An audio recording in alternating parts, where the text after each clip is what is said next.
Just like we're ready, kinda like you like that.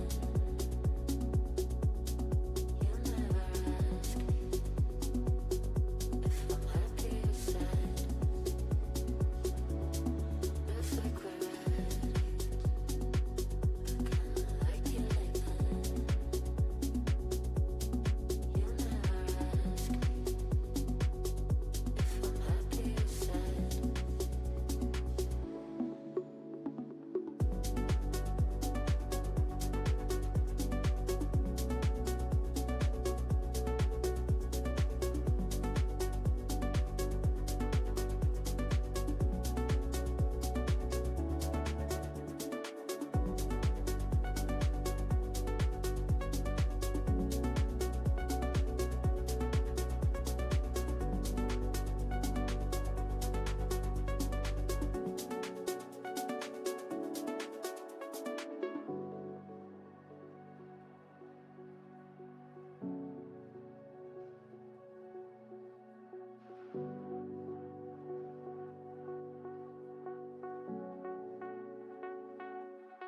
Just like we're ready, kinda like you like that.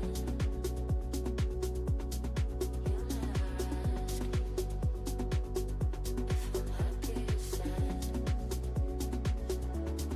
Just like we're ready, kinda like you like that. You never ask me if I'm happy or sad.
Good evening, ladies and gentlemen. Welcome to Grand Finals of Test of Valor, which is powered by Bharat Ascend Esports. My name is Oro, and with me today I have Ahana. Ahana, you witnessed the games yesterday.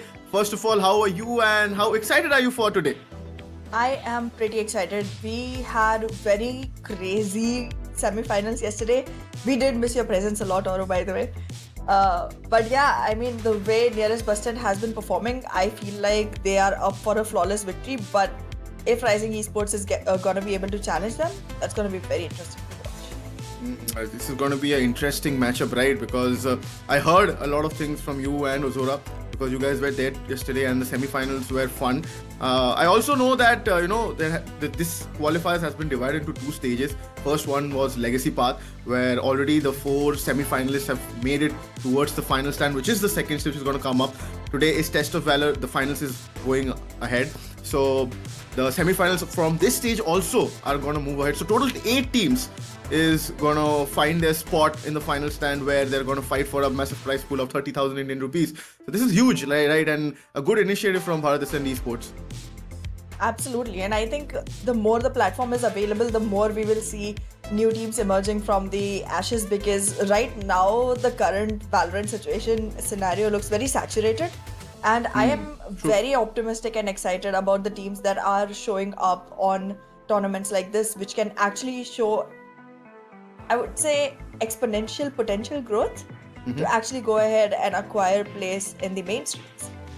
I mean, that's interesting, and I think the way, obviously, you're saying the scene has been growing, and actually, Indian scene needs a lot of more tournament organizers like Bharat Ascend Esports, and a lot of more tournaments like this, where at the grassroots level, people and teams like these can get opportunities, and at least, they have a motive, right? They get a prize pool, and they get to fight in a format like a competition, and come out on top and just feel proud, and again, just test themselves at how much they are good at, and how can they make themselves better in the coming future.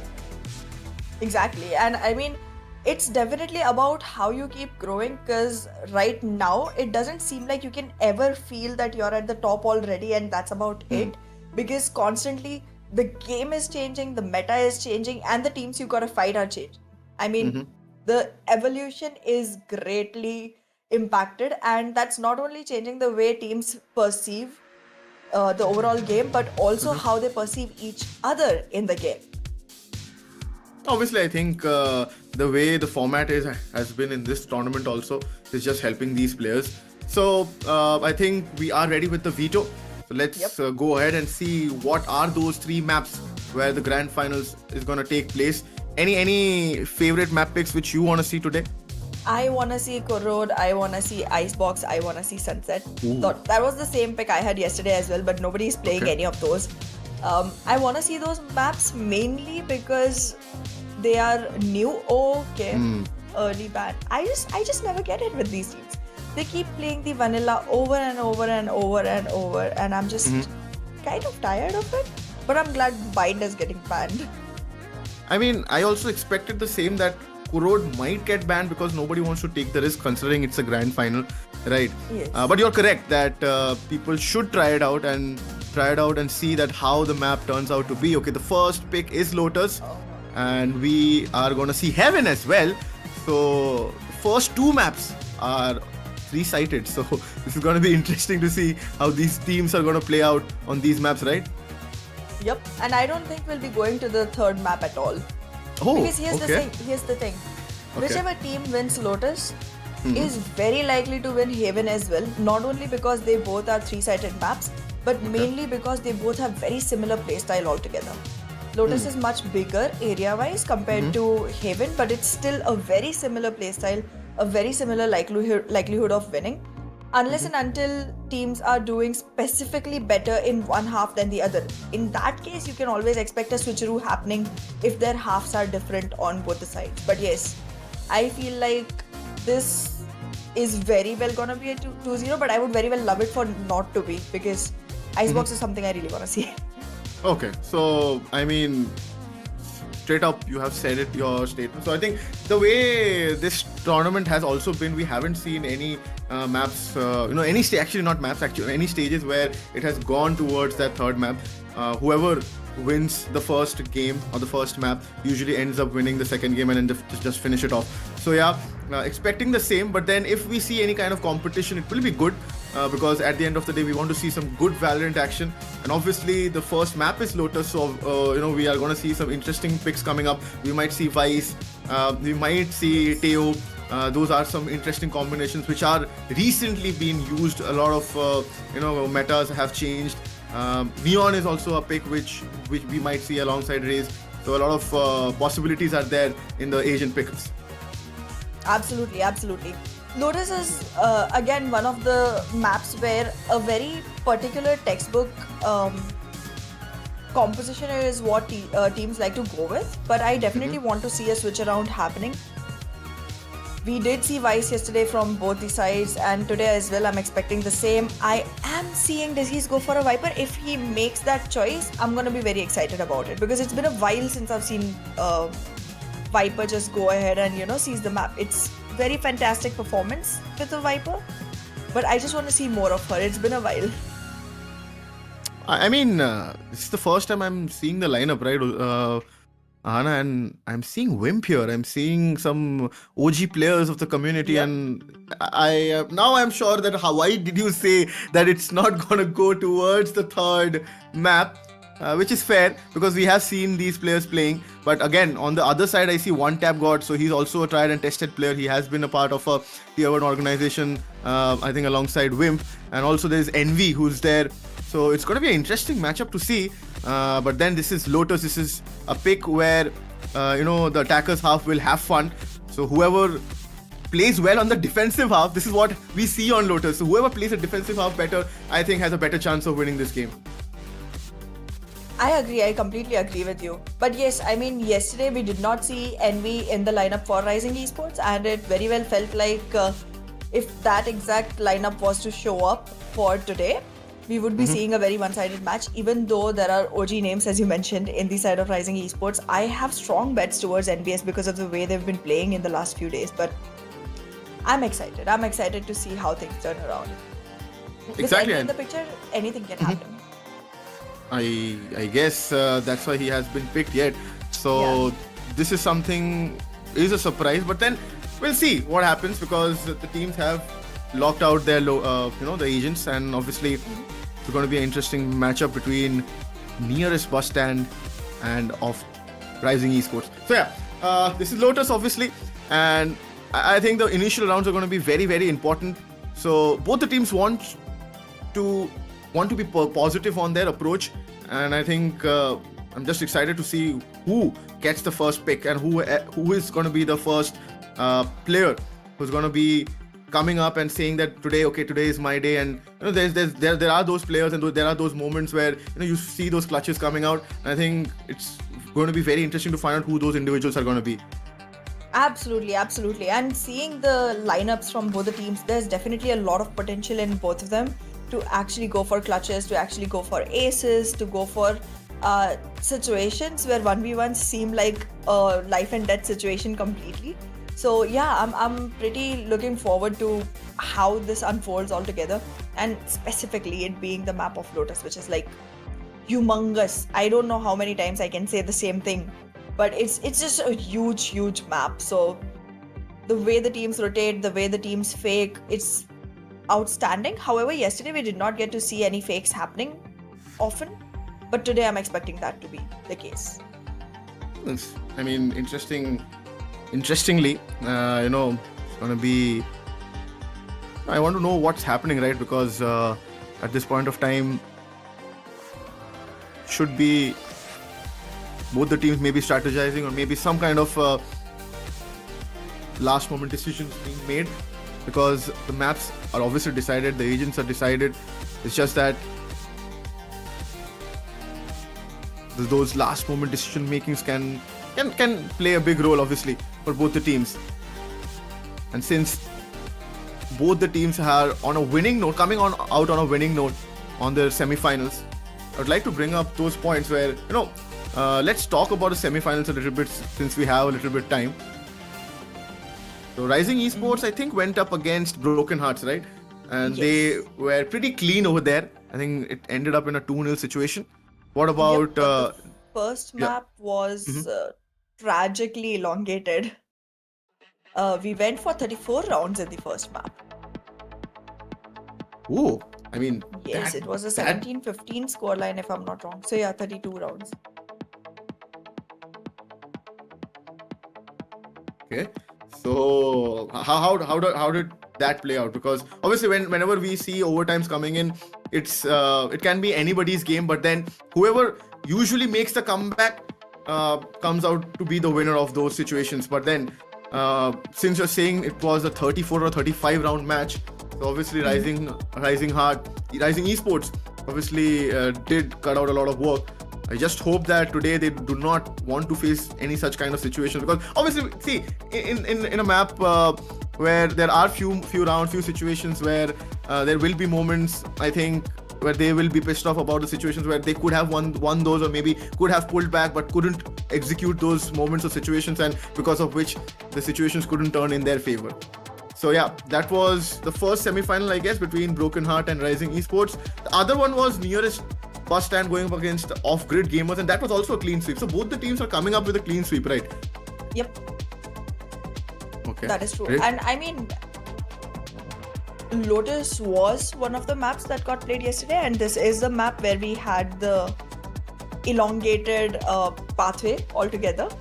So yeah, it's been interesting, and I just want to see how today is gonna be, because yet again yesterday the victory that came in from that elongated game was mainly because of one player being missing from the other side. So I just think that you gotta start picking up your pieces and picking up your strategies, because Lotus is not going to be an easy run for the team that played it yesterday, and the other team will just capitalize on it. I think it has been a bully pick. It has been a pick strategically made to make the other team feel underconfident because of their performance on the previous day. Okay. So I just hope that, obviously, I see in the previous Legacy Path also there was a team who kind of bullied on this map with a neon pick and literally abused that agent, and nobody had any kind of counter-attacking gameplay against that agent. Also, they had a support agent breach to use with it alongside a fade, and also a vice. So a lot of things could have been done there, but then those situations Neon can do, right? Though it has been nerfed, the override, but still the way the movements has been going on, and the way the shotgun gameplay comes in with that agent is just frustrating. And once you have another duelist with a Yoru alongside a Neon, so it just becomes more frustrating because there are too many flashes to be dealt with.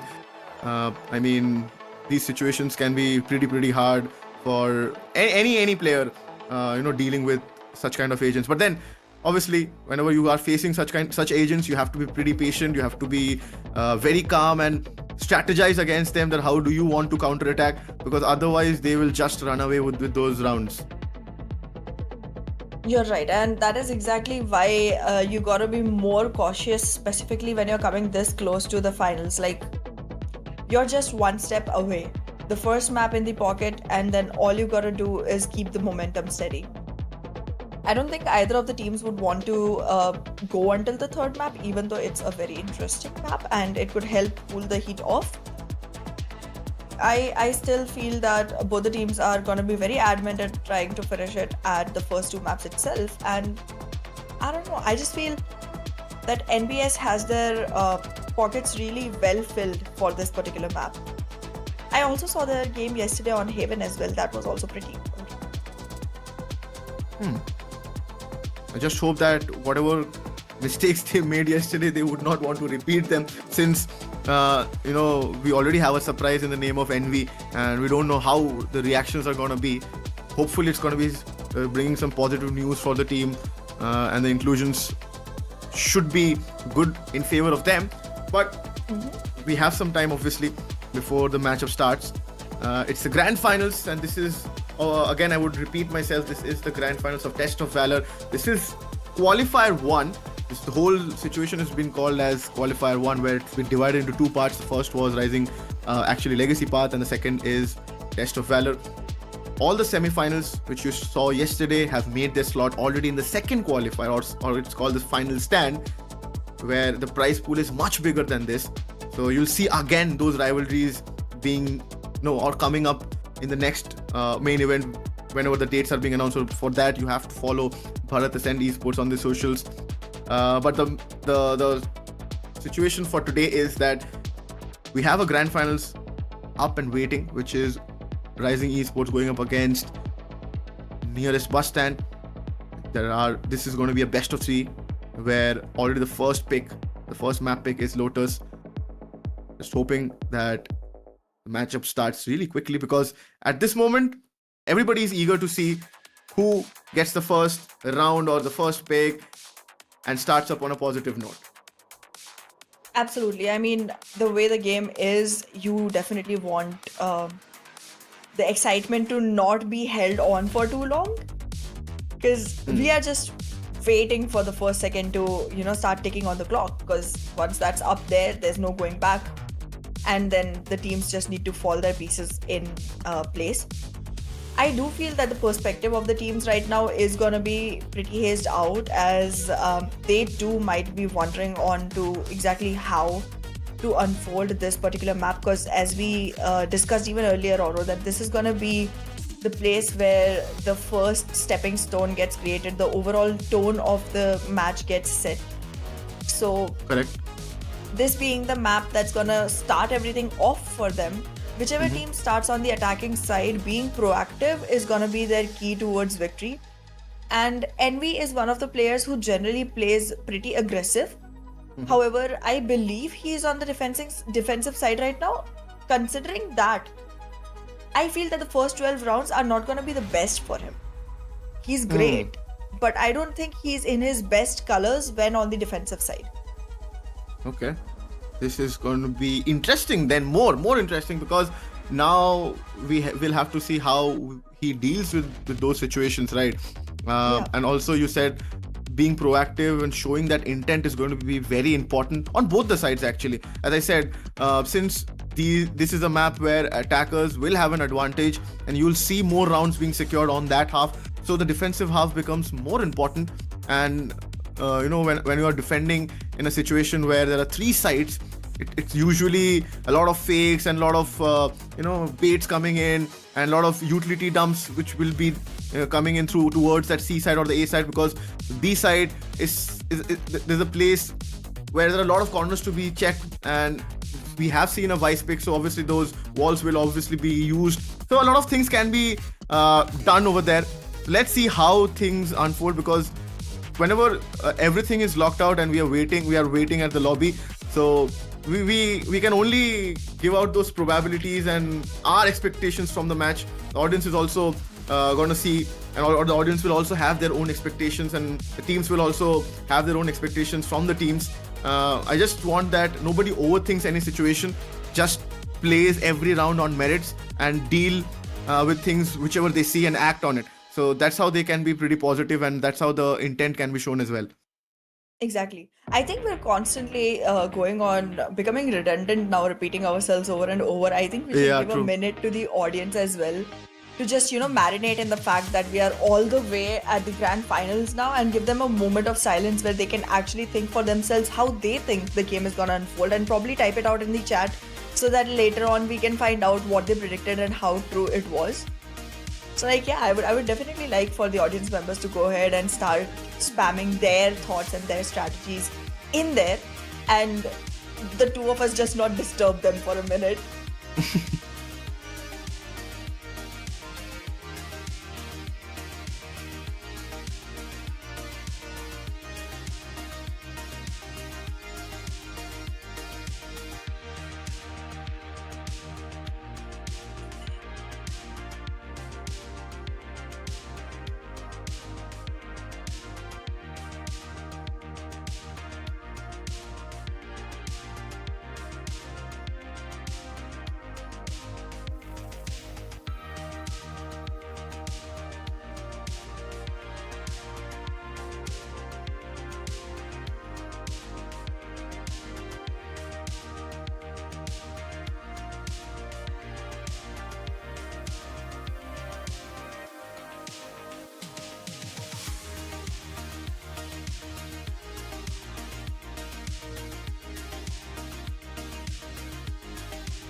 Well, the match is back on.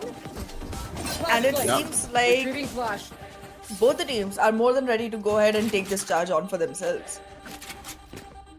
Obviously, I think we are finally ready with the proceedings. Retrieving phone And trap. nearest bus stand starting on the attacker side. And rising. Oh, wait. Okay, yeah. Rising Esports starting on the defensive side. So, obviously, initial pick coming out from Envy. So, the way we thought things are going to turn out for Envy, I think he is looking pretty confident at the moment. Paranoia being used, but then why are these solo peaks coming in without any backup from the team? Looks pretty basic from the attacker side, which is nearest bus stand. Pretty easy picks on defensive half. So, yeah, they need to be very much accurate about what they're going to do and communicate with their teammates, because if they are going to do this, it's going to be pretty easy for Rising Esports to just counter them.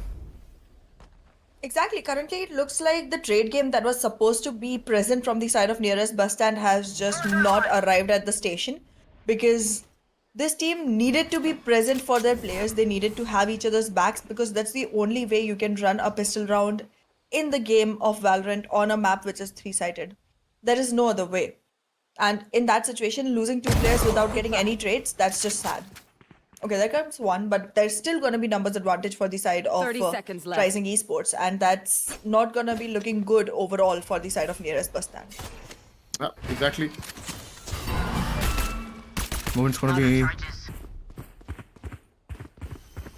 The spike is towards the B side. They will obviously get a plant, and this overcommitment. Panda over there strikes 2. And this is the third one, but the nade from One enemy Envy remaining. Last takes player down both of standing. them. Toxin screen down. But the point is, they couldn't get the bomb or the spike planted, and the round went towards Rising Esports. But then Envy, right? The surprise entry which we were talking about, Hana, right? And he got a 3K over there. Pretty easy stuff for him. Exactly. I think it was a 4K if I'm not wrong. And if it was a 3 or a 4, both ways, it was absolutely fantastically done from his side. Like 2 frags from the paint shell itself. I don't know how you do that in the first round. Blinding crack. I don't even see people investing in utilities as much in the first round. But Correct. Envy did. And well, the way the overall execution showed up, it's just amazing. Look at him, second round, and he's already in a position to get his showstopper online. Can you believe this guy at all? And with that being said, I think that's confirmed that he got a 4K over there.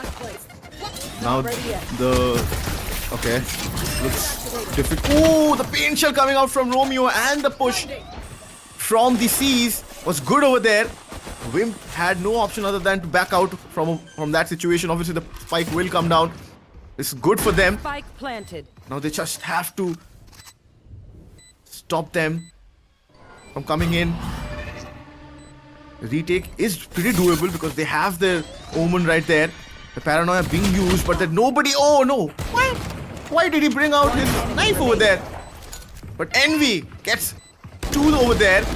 And the last player, Romeo, can he get 1? No, couldn't. And there you go, another 3K coming in. Actually, a 7th pick coming in from Envy's side. Push a button. He's on a roll. Today. I mean, Absolutely, he What? is, he is. what was he waiting for? I mean, why was he being benched then? I am thinking that now. Not ready yet. Well, they just wanted to save the best for the last, I'm supposing. But yeah, here's the thing. I hated the positioning. Hated is a strong word, but I'm going to use it anyways. I hated the positioning on the post-plant scenario from the side of nearest bus stand. What were you doing? You had a plant. Yes, it was not for the backside, but you need to keep a lookout there because that's where the defenders are going to be pushing you from.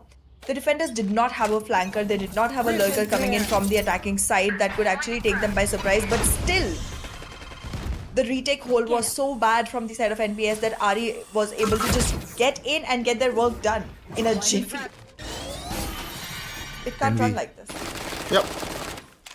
Yeah, the Stinger was ambitious over there, obviously. Tries to spam but finds nothing. Out of charges. But he has his showstopper already. So if he finds any information over here, he might use it. the way he has been playing, he will of course want to find some value. Ooh, that was close. Romeo obviously will use his satchel, but then no value whatsoever. The showstopper being used now. Oh, he gets one, but then the showstopper doesn't find any value over there. Storm comes in with a trade. This is what we were expecting in the first round itself. Weaponries are not there. Fight back at this situation. Fight will come down. Wimp. He comes in with a strategy, but then it's going to be difficult. This retake is not going to be easy. I don't think Rising Esports has to overthink this situation at all. It's fine. All they gotta do is make sure that they get like at least one more player down from the other side. And that's about the goal. Because considering the kind of weaponry they walked in with, they were completely playing on a bonus and they hopefully weren't looking for any, wins in this round. They were just trying to get done with this so that they can be in the one where they have their set of weapons online. Look at that, the work is done, the job is completely fulfilled. However, giving the opportunity to NBS to actually go ahead and plan was extra set of credits that was given away. But Correct. taking away the third player from their side balances it out. A good full buy round coming in from NBS's side. And I think that was required regarding considering the fact the start they got. Point was the way the showstopper was used. Obviously, he had to use it for his survival, but then no value was created. And he got taken down as well because he had a Singer. No way he could have, won that battle in a range like that with a Vandal. Against a Vandal, actually. Flash placed. This round is going to be interesting. Op being already, there was a big investment coming in from Wimp. Okay, Panda on the other end. The question is, will anybody expect him over here? From the shadows has been used.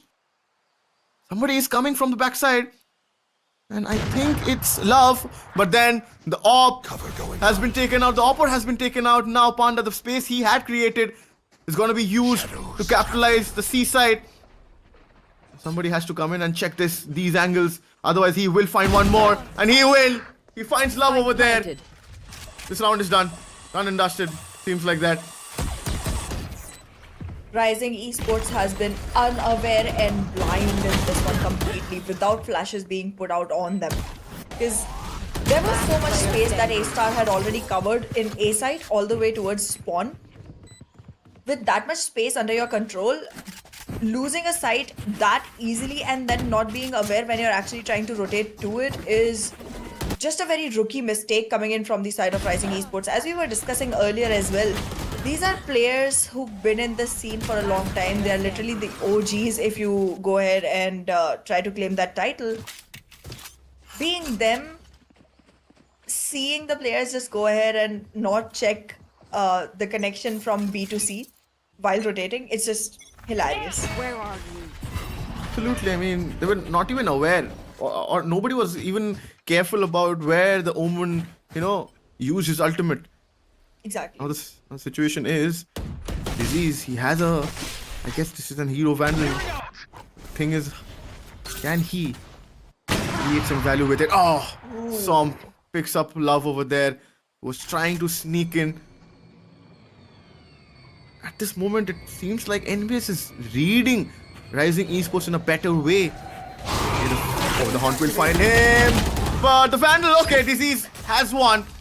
Disease uses a snake bite. He can find his third, but then he missed his opportunity. One tap God connects. Actually, that was Panda who got the trade. And there's a Bucky. One enemy remaining. Oh no. From the shadows, didn't find any value. Som with the third one actually. The Op, which he picked up in the third round actually from Wimp, is being used in a better way than Wimp actually. Yep. Is it an operator or a Vibhishan? You never know. Getting their own house tumbled down. Very well done. Som is just shining through with vibrant colors right now. And alongside, now that One Tap God is gonna be availably ready with the Rolling Thunder alongside the Nightmare from the side of F-Nuke, there looks to be a very optimistic scenario for the side of NBS. Like, even if they get to a point where they're about to lose the round, they can make a comeback, Correct.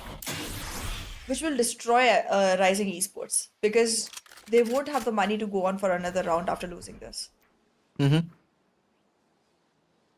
is obviously going to be very crucial. Panda once again Rip and tear. No trying more to create coins. good space over here, and the way he has been creating the space has been working in favor of NBS. Oh, the Hunt obviously will reveal his position now. Position has been compromised. Off your feet! Wait. He used his paranoia as a bait, and the rolling thunder being used. The seaside. The seaside is up for grabs. Also, the Fade ultimate being committed. A big dump coming in from NBS, and here you go. Romeo finds Wimp, and one tap god connects onto a star. Entry is made. Spike is planted. Now this retake becomes much more difficult. Yet again, the same exact positioning on the retake. I am fine with it, but I just want them to be a little more careful about the presence on the backside. Romeo, this is the opportunity. Shoot it out, shoot it out, shoot it out. Oh, just waited a little bit too long. However, they've been able to buy themselves enough time Correct. to push the defense back, and nobody's going to contest it anymore. No matter And the- what the economical situation, the number of rounds is stacking for the side of NBS right now. Probably they might be able to survive the economy.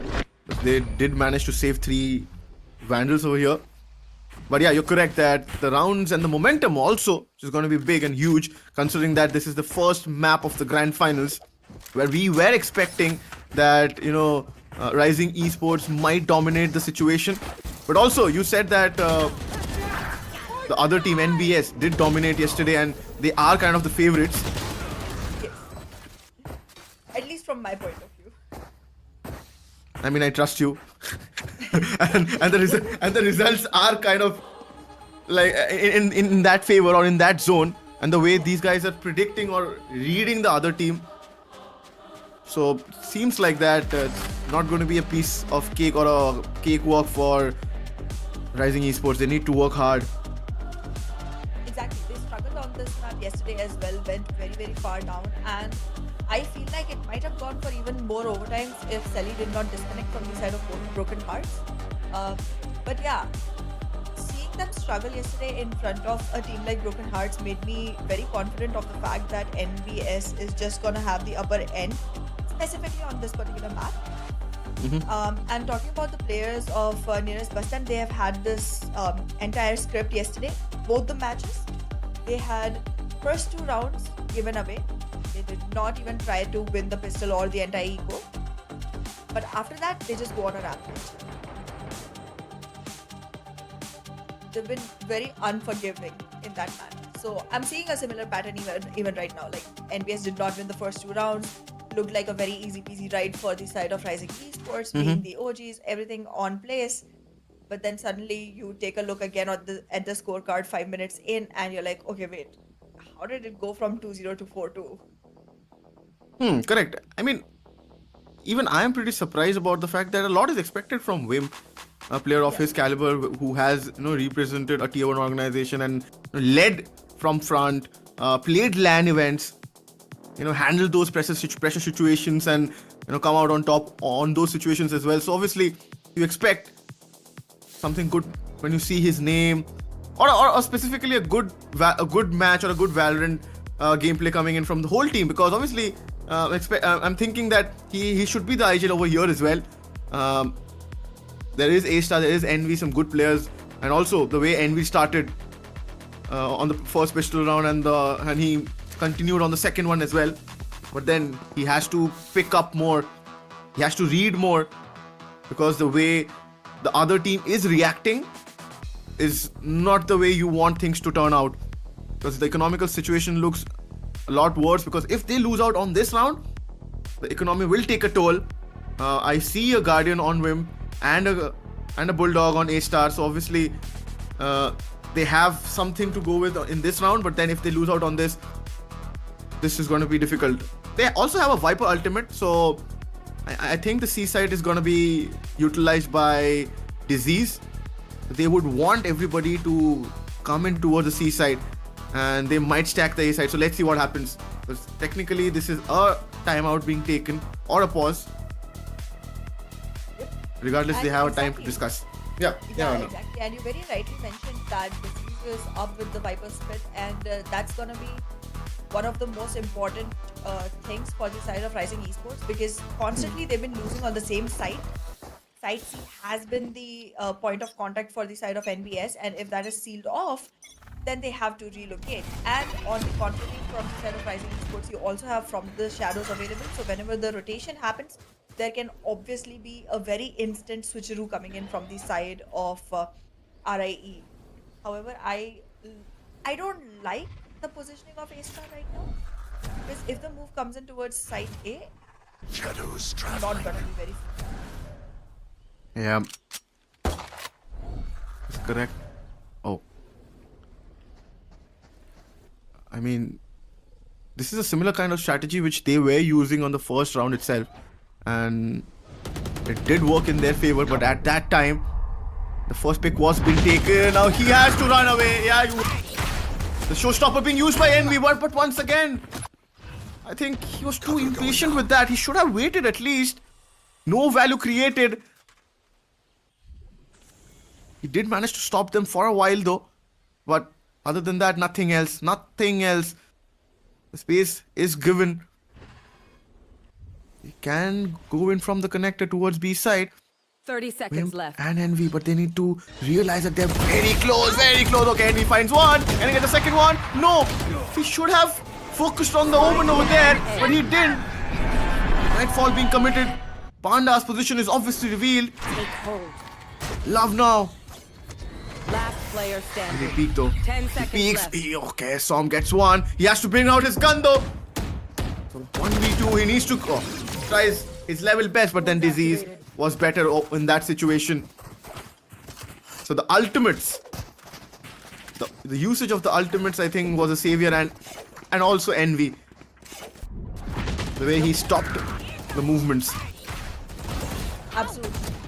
From the side of Envy, I loved the instant use of Showstopper, even though it did not look on paper as if he got any frags or anything.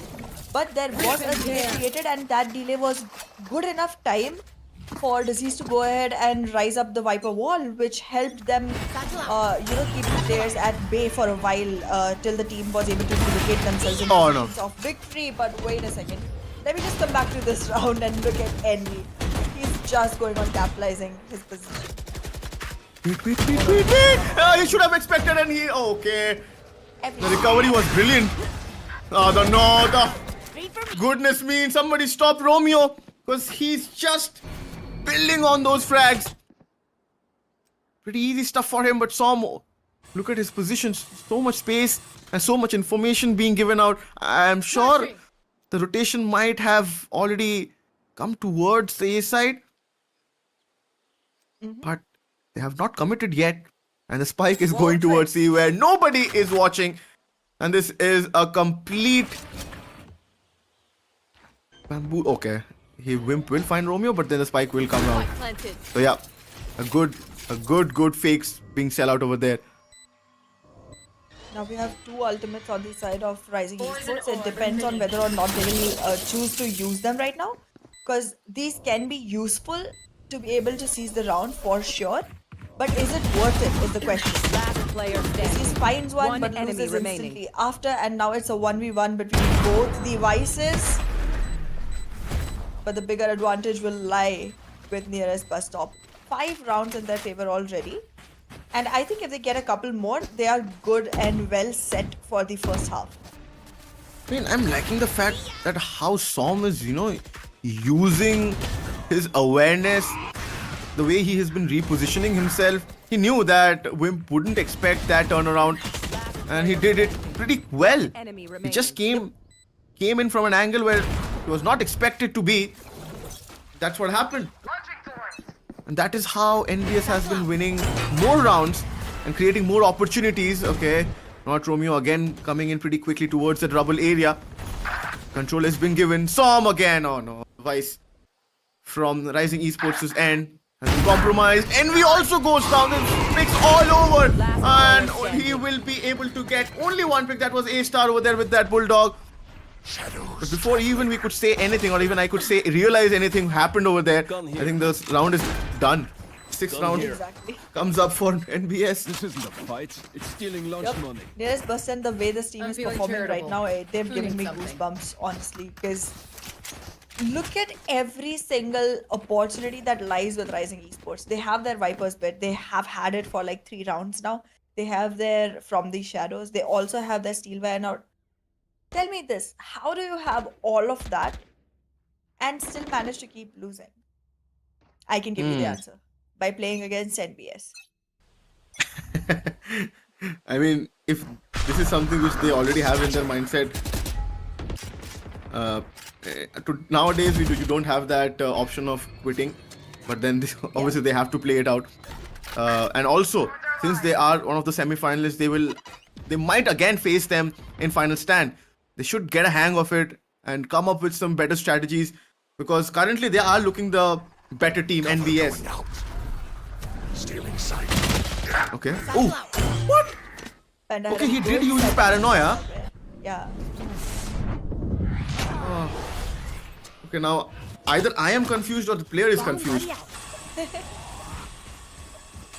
But he had a good setup. I loved the microplay coming in from his side, but I just wanted him to be a little more aware of the position. I think he did not suspect that anyone would be all the way back in the defensive spawn right now. Last That player could be standing. the game. Spike But well, down B. in either case, it's gonna be yet another round that Rising Esports can actually seize for themselves, unless the showstopper actually captures a couple. 30 seconds left. Romeo. Just waiting. But time is running against him. Doesn't have that. And also he has to recover the spike as well. First player is spotted. He gets one. Okay. It's good that both players are waiting. Oh, he gets one more. Oh, he could have gotten disease as well. Disease is failed. Oh, he had 70 HP though. But if he had some HP left over there, he could have taken down disease as well. So good from him. Finally, some counter reactive action. Yeah, exactly. Last player I don't know, ace or no, getting the round or no. It was absolutely outstanding, singular brilliance coming in from the side of NBS in the form of Romeo.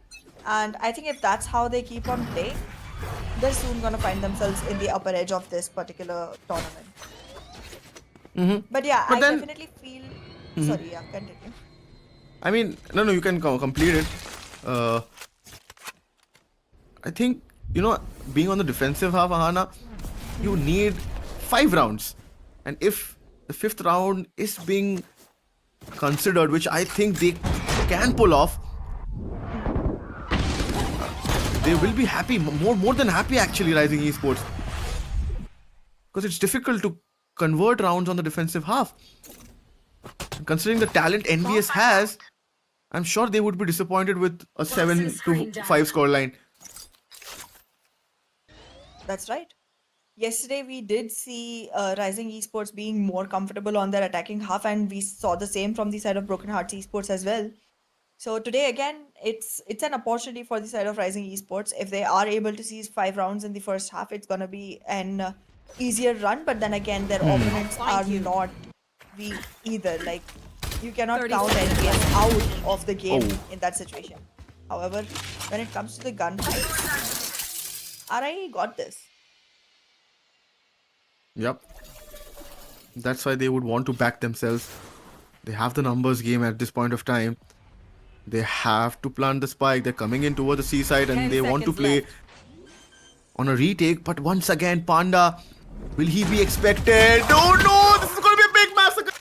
Opportunity A-Star had a Spectre to deal with. Take them!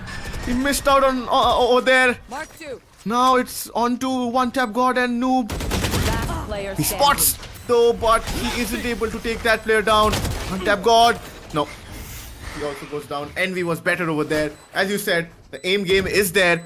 And that is something which has been working in favor of Rising Esports. And as I said, They need only 5 rounds. They would be super happy. Now, if they can convert this into a 6-6, I think we have a game in our Last hands. round in the half. Might very well be. But in this particular round, I just want to say one thing, that both the teams are very well equipped with the ultimates that they have. I want the Viper's Pit to be used now. It's been long enough. And Rising Esports, even if you don't need it, use it. Because in the end, all ultimates are in a way giving you an advantage overall. And Yeah. you could take that help as long as possible. I mean, Disease is one of those players that frags constantly for the team. He Correct. could have gone for a use even earlier and probably Yep. ended the first half in an advantageous position. And also, now considering the fact that, Noob doesn't have his Nightfall activated, he can comfortably use it. But then the Showstopper being committed, the Vice ultimate to counter it. But obviously, whenever the Showstopper is being used, you get those spaces. The space has been created. Mike will go down. Romeo, his position is going to be crucial. Yeah, the counter Showstopper. Oh, the Showstopper from Envy. He expected that angle. So good from Envy on that area. Disease, Envy strikes. Last player standing. One tap God. Okay, Panda. Oh my god.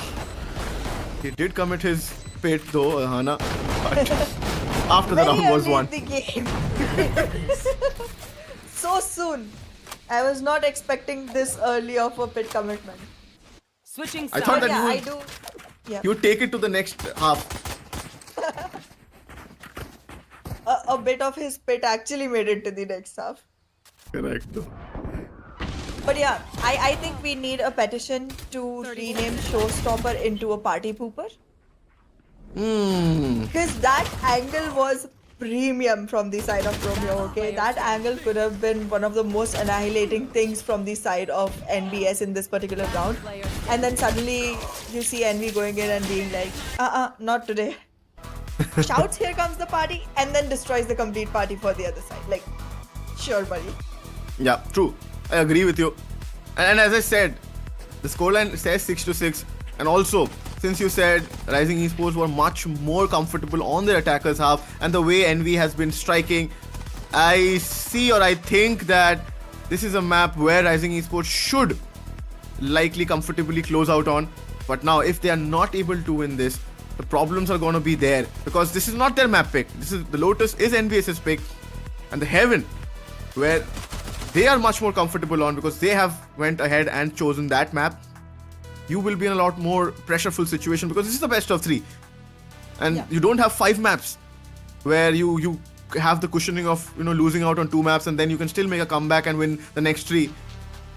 So you have to be pretty accurate and pretty precise with whatever decisions you are making. I agree. But I'm sorry. I cannot keep looking away from the ultimate situation on Disease and A-Star. Like, I don't know what's happening, if it's the HUD or if it's something just the players messing around. Look at that. They keep getting their ultimates online already in the second half. Can you see that? On the HUD? Yeah, I get- It's just- I mean, that's a problem with the card, I think. But then yeah. this is I think they have committed a timeout, possibly. I think don't so know. too, yeah. The timeout is done. I wanted to I know mean, even if who is Disease it. gets his ultimate in the first round itself, I wouldn't mind, because it's not like he's Retrieving gonna flash. use it. Yeah, true. Should have been given to him, No charges. if possible. Launching storm. But okay, jokes aside, this round is going to be very, very crucial for NBS Too now, obvious. considering the fact that they have conceded a lot more rounds than they would have liked on their attackers Yeah. half. Now the defensive half becomes more difficult for them, because this is the difficult part. As I said, the defensive half is the place where if you do not control yourself, or if you are not able to win rounds, you end up on a losing side, because of the fact that Lotus is an attacking favoring map. Okay, a haunt will reveal Exactly. position though. Also, just a reminder, NBS was the team that picked this map, so Correct. they definitely need to be on point with this one. Otherwise, as I mentioned even earlier, both the maps have very similar playstyles. So if you lose the first, you're most probably gonna lose the second as well.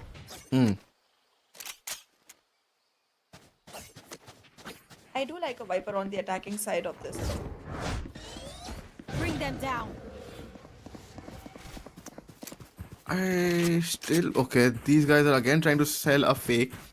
The rotations are coming in, but the Omen and the Rays haven't moved. A-Star and Envy is expecting that they might come in towards C, and that is why they are entering. Okay, yeah, they have to enter now. The paint shell being used, the paranoia was connected, and Romeo gets the first pick on whim. 30 seconds left. So entry denied. Now they have all the problems in the world to deal with. They have to forcefully go in towards the B side, and the aftershock will deny the plant again by some more time. They don't have the time now. No, this is just so frustrating. That it is. That 10 it sure seconds is. left. Down. Last player Seeing the way the standing. clock is ticking out, there's definitely a lot to face and nothing to actually do it with. For the first time ever since the start of the semi-finals, I'm seeing NBS actually get a pistol round for themselves. And I don't know if it's a good omen or bad for them. Probably if they win this, we might say that it's a good thing. We have to wait for that. We have to wait for that. But then it's a good start. The ideal start, what NBS wanted, considering the fact that obviously they conceded a lot more rounds than they would have expected. The last time they won the pistol round, they converted the next as well. Som obviously will want to dodge the font, and he did, and he got one important pick onto Love. The initiator is out of the game right now. They have one tap god though.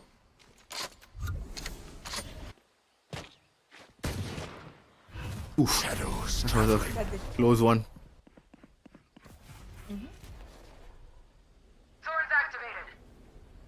With Love being out, I think the position on the attacking side does not look very good. Being able to collect information is very, very important, specifically when you're playing on a 3-sided map.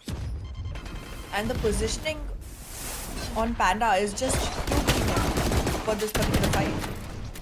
Plus, there is a good constant support from the side of one tap god as well. So, no matter how many covers you put in, you might well lose the fight. Oh my god, that was a very down quick reaction. Panda, what are you doing? This Guardian is saving your life.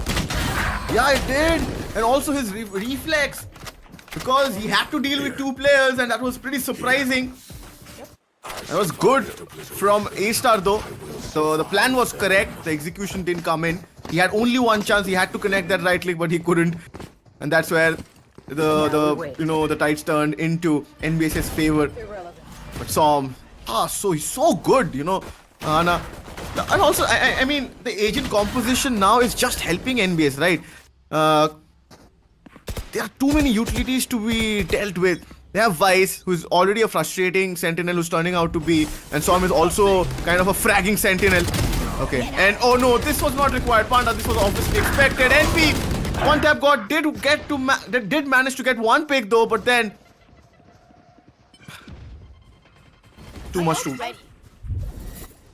I'm finding it funny how we talked about the fact that Rising Esports is definitely better on the gun game, but they're still having to use multiple players to gun down one single player on the opposite. Wait, what?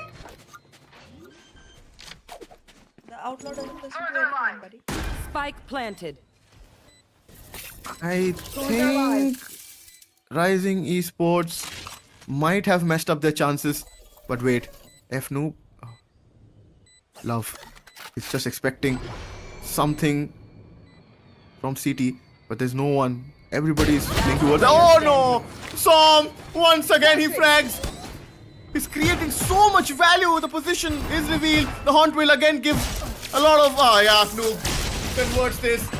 And as I said, NBS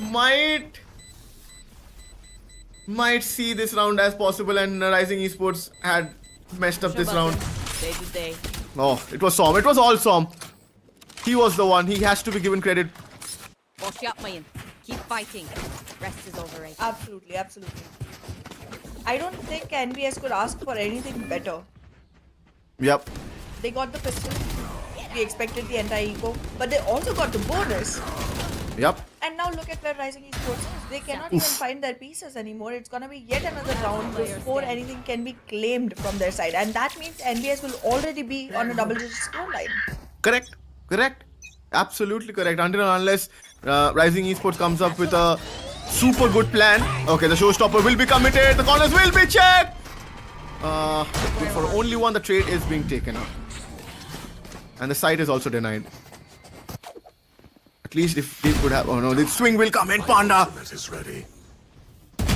Bold over there. No, too many players to handle. Oh my god. He would have panicked, obviously. Launching thorns. But should have got... Activated. Yeah. I thought that he could have taken at least one player down. But he was aiming at all the three players, which messed up the situation for him. Spike planted. Yeah. The trades are there. It's gonna convert into a post plant as well. But I think that being in the position that NBS is, they can actually wrap around the players very easily and having the utilities that they do. It should be an easier retake scenario. Nobody is gonna expect... Oh no, one tap god did expect him. I thought that, Wimp's position won't be expected, but as you said, Ahana, I mean, it's gonna be super easy. And they made sure that it looks super easy. The retake. 10th round. Once again, your predictions are coming in super good. 10th round being secured and also NBS coming good on Lotus. I expected that when they gave out 6 rounds that they might have made some mistake. But the recovery is super good. Very good actually. Exactly. I mean, we were discussing how every team is more comfortable on their attacking side in this particular map. But look at on the defensive side, they haven't given up a single round so far. Yeah. However, this one can be one that changes the story for the side of Rising Esports. The Nightmare is available and everyone has good weaponry. Never mind. I'm gonna take my words back. When you are stuck with that ability from Fade, you should expect that Paint Shell is coming in. And also the Horn revealed your position. The rubble control was given away. This crossfire is going to be deadly. Panda's position is not to be expected. No, this is... Oh, Panda! What? This isn't still finds it. Oh my god. How is Panda surviving? He just gave me a panic attack. Wait. He missed out from the shadows as well. What is going on? What is going on? He's just surviving. Everything is in favor of NBS. This just shows that they have the luck today. Panda at least has the luck today. Absolutely. Oh my goodness. The way this team is playing right now, in this particular round at least, they are making mistakes and still getting away with it, and their opponents are doing the right thing and still not making 30 seconds left. Bring them down. This is just impossible. I cannot believe that this is happening, and I wouldn't if someone told me orally. The only reason I can is because it's right in front of me and I can see it. Okay, so they did not lose a single player in the process? Sure. Yeah. That's exactly what Grand Finals look like, isn't it? Like, it's not one-sided at all right now. I mean, that just sums up the map for Rising Esports, right, Rahana? I mean, you should be able to punish these kind of mistakes at this level at least. And this is pretty basic. Pretty basic, and basic stuffs are being missed out at this moment from Rising Esports, and that's why they are literally struggling on the attacker side, even though they are doing the correct thing. The Horn, wait, everything. Now this guy is stuck. Love, but Love still connects, and Disease comes in for the save. Oh my god, it's all happening once again. Too much to watch out for. It's a 2v2 situation though. Nah, comes out on the B side, okay. Players will obviously move in towards C side, and doubt has been created on the minds of Rising Esports, but they will get the spike. The good thing is they have a Nightfall waiting. So, oh no, it's too early. The timing, no information given. There. Oh no. The smoke. Disease is not aware. Disease doesn't know where they're coming from. He still found it though. Time. They don't have the time. Yeah, He has to go in. doesn't care about the weapon though. He can just take the fight, lose it, win it, whatever the case. Still waiting. Finally around in the second half for the side of Rising Esports. Is it time to celebrate yet? I'll still say, Now we wait. since it's Valorant, it can be unpredictable. It can be a funny game. We've seen multiple situations come up, and the question is, both the teams, whenever their opponents are making mistakes, they're not able to capitalize on those situations. It's the part where I am, surprised or maybe shocked what's going on, because the last round could have been dealt with on the sides of NBS, but okay. I see an operator from Som's side. Ooh, Som did see him, and he will take the damage and take down NV over there. Love, a good trade. One tap got being taken out. Site entry is still denied though. If Rising Esports has to win this is gonna be a long night. And if it's gonna be NBS, then we're very close to being done. Yeah, correct. Will they check the rubble area? Will they check it? Romeo just waiting for the Viper wall again. They were expecting LFT noob. He got taken down over there. Spam working in favor, obviously. Welcome to my world. Here you go, Hana. The Viper spit ka. Spike planted. I don't know, I don't think the defense is There. ready for this, but in one particular manner, if you look at it, it seems like the defense might even benefit from it. Okay, never mind. I see the weapon Last in the hands player of standing. Som, and that's just not good. If it was any other weapon, I could say that they could actually use Viper's Pit to their advantage. But now, Rising Esports is just too close to the scoreline that NBS cannot be comfortable anymore. Now we wait.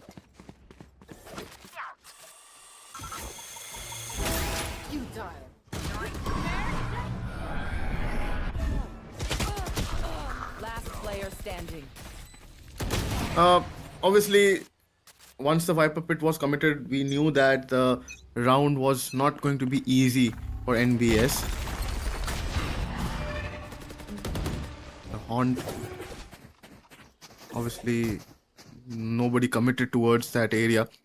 Everybody's waiting outside A.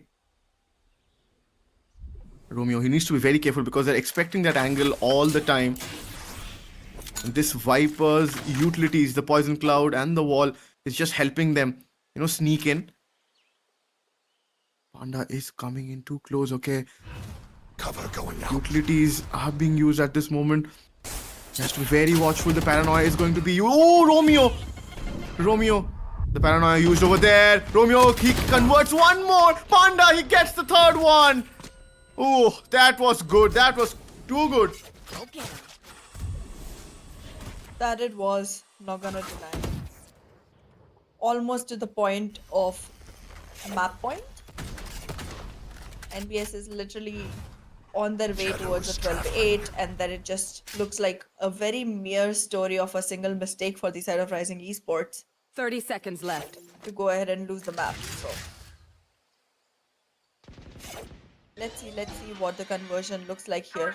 I do have very much confidence on Vim, but I'm not gonna extend that confidence enough to be like, what, this can be a win. 10 seconds left. They don't have the time, obviously. This round Yeah. is going in favor of. They're just saving. And it's good that. Shadows traveling. It's just good that Match point.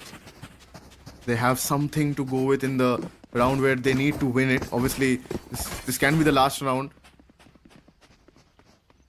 This can be the last round, but let's see how situations and things turn out. Because at this NB point of doesn't have time, the money.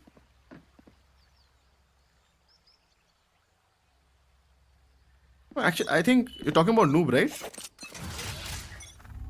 No, I was talking about NB. Noob's His HUD is not working. Yeah, correct, exactly. Oh, once again, it's pretty clear that they want to commit towards the A side.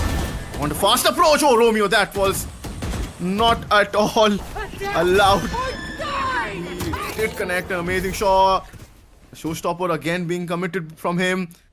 Again, just gives him more time. The Horn, obviously. Oof. Oh no, Panda. Actually, no, that was A-Star. He was coming close. Romeo is still there. Romeo is still there. And he will go in to get the third one. Can't find the fourth one. And yes, Defenders they win. just wanted to close this match as soon as possible. Yeah, your prediction was too good and they closed out before even we expected the match could get over at least. Exactly. I mean, the way NBS played, for me, it definitely felt like a dragged out game, to be honest, because I was not expecting it to go even to the point of 13-7 because of the way they generally play. I mean, I expected it to be a 13-5 or something like that. But still, a good performance from the side of Rising Esports. They could actually drag it out that much. However, I think they need to be on the drawing boards yet again, because you cannot go in with this kind of a play into him. Yeah, true. I mean, see, they did the hard work on their defensive half by playing those rounds pretty well. But then something changed, I guess. We were at least expecting the gun game is working for them. NB was doing super good on the defensive half. When he started, he looked so confident. And once the rounds started flowing in favor of NBS, when the swap happened, it was just done and dusted. This was the point up until when things were looking pretty solid for Rising Esports. Exactly. The first two rounds, Rising Esports looked like a very flabbergasting team with so much performance to deliver. Whereas Bastan felt like a team that was just, trying to make good from leftovers. But after the first half, the story got rewritten at a very different end. One enemy remaining. We have to talk about some pretty special moments and pretty special players, obviously, from the sides of NBS. Som, obviously, he was though on a sentinel, but he was so good. He was just whatever role he was given with. If he was given a role of a 10 seconds left. lurker, he was doing it pretty well. He was creating space. He was winning those aim duels, and that is what is required from a sentinel, right? You just need to create a doubt in your opponent's mind, and he was just doing it so perfectly. And also Romeo. As a duelist, you just need your duelist to create space and be aggressive, and don't fear whatever is happening. Just go in and just get those picks, and he did that so well. So yeah, these two players did manage to create that difference. That is. I cannot emphasize more though on the fact that Panda was fantastic. Last player standing. Yeah. I've seen this man come out from the ashes, become roughly polished diamond. He just performs. Whenever the team needs him, he performs. 30 And seconds left. his quick micro adjustments into a game are just impeccable. Yeah. Correct. If he's not already guys, yet Player he should be. standing. True. I agree. And also, I mean, there are some positives from Rising Esports side, and these were the moments where obviously they did well. Some underused utils were also seen where, the Viper pit could have been used much earlier, which you said, and could have been used to convert those rounds.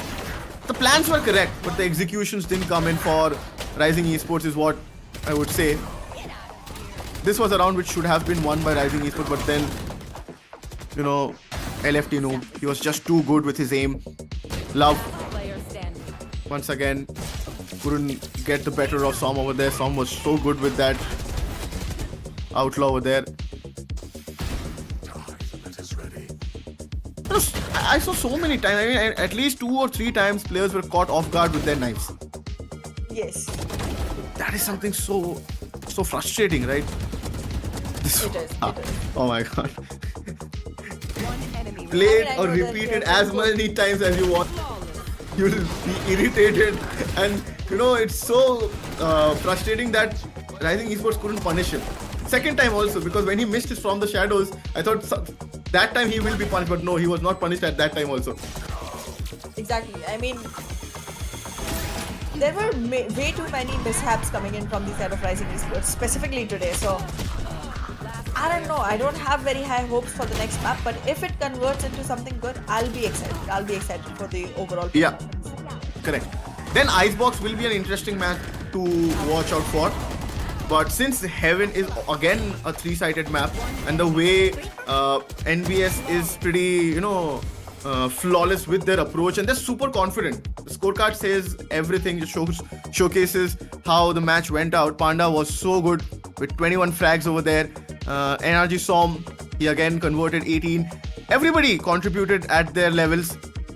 But when you see single-digit score lines from players who are much more experienced, is what you don't expect. And whenever such score lines come in, the team is not on the right end. Exactly. Look at Panda though. 21 kills for the man, being a controller nonetheless. So that's like a very, very strong, statement to put out there. And then yet again, from the side of Som, look at the overall KD. This Yeah, man true. has 18 kills and only 8 deaths. I Correct. think the only one on board with single digit deaths. Yeah, this is something which these guys have to do, fix really quickly. Because see, Heaven is just gonna come up in some minutes, obviously, and they just gonna get, at least I think mostly they're gonna get 10 to 15 minutes timer before the next map starts. They just need to discuss and just forget about what happened, because this was NBS's map pick and they were the better team. Heaven is a map pick where these guys showed confidence, so obviously they might have some plans, and if they want to stop a team like NBS, they just need to act as a team and just communicate much more, because the plans were correct. Whatever they tried, and Love, we have seen Love right in the past with his operator gameplays, with his chamber plays, but then this was not the ideal situation for him. Again, as I said, those were some experienced players, and expecting a result or a match which turned out pretty simple for NBS is where I am surprised. Exactly. I mean, this was supposed to be a more challenging, more toe-to-toe game. Like, compared to yesterday, today is the day we should have seen more, overtimes altogether. But the way the game went on, it's definitely a statement out there. But if we see a comeback happening from the side of Rising Esports in the second map, then we can definitely expect both of them to just go all in on Icebox. Correct. However, to see any of that happen, we'll have to come back after a short little break. So see you on the other side.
Okay.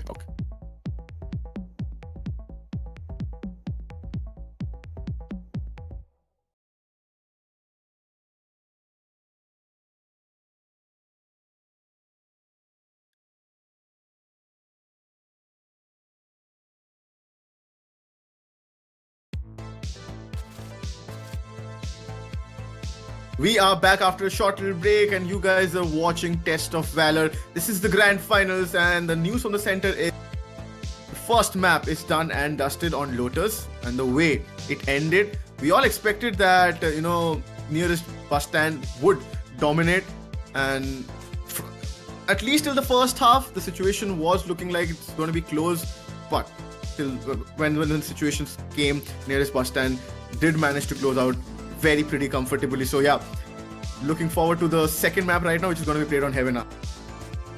Exactly. And I think Haven is going to be the map where things crumble, because as I mentioned earlier, Rising Esports was more comfortable on their attacking side. So now that Haven was the map that was picked by Rising Esports, and there's already a lot of awareness from the side of NBS, they are aware of the fact that they are better on the defensive half. I think they would have gone for defense first, and if that is the case, then it's going to be much easier for them to establish early domination, because we saw what it looked like in Lotus, like hardly one round in the second half. So you just cannot put your money on that when your first half goes like that. Correct, and also like similar kind of strats can be used on this map as well. The kind of agent picks we saw on Lotus. We might see some changes, we might see a Cypher obviously would be a better option on this map, but then both these teams are experienced, and also by saying that, I saw things weren't looking that they were the experienced team, they were the OGs, right? What we were discussing up front. Envy's the inclusion did, we saw some moments, few situations where he did flourish, but then the ideal situation would have been if he could have converted this into a victory, or maybe the whole team could have converted this into a competitive situation where the scoreline would have been into an overtime, and then they would have lost it. So the agent picks are coming in at this moment of time. Yeah, I mean, looking at the agent picks, there's a very instant locking coming in from the side of Rising Esports. NB is going in for the Neon.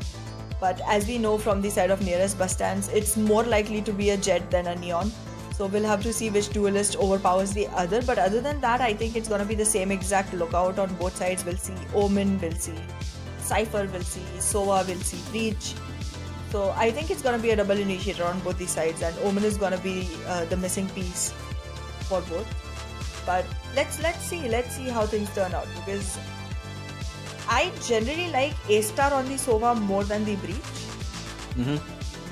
But we'll see what this change brings. I see Panda on Sova obviously. Noob goes for a controller pick, which is Omen, and obviously an Omen is a pretty obvious pick on Heaven, as it was on the previous map, which was Lotus. The interesting thing is that they are going with a double initiator composition, which is something which we always see on a triple-sided map. If it's Lotus also, it's the same thing. And it's okay. Just waiting for Wimp to lock in. We have seen Wimp though previously on that KJ, and this is something which we are gonna go with. So yeah, last time things were different. The map was different. It was a map pick where NBS wanted to play on. That was Lotus, and they did manage to dominate, though the scoreline was 13-8. Anna, you were expecting a much more lesser score on the side of Rising Esports.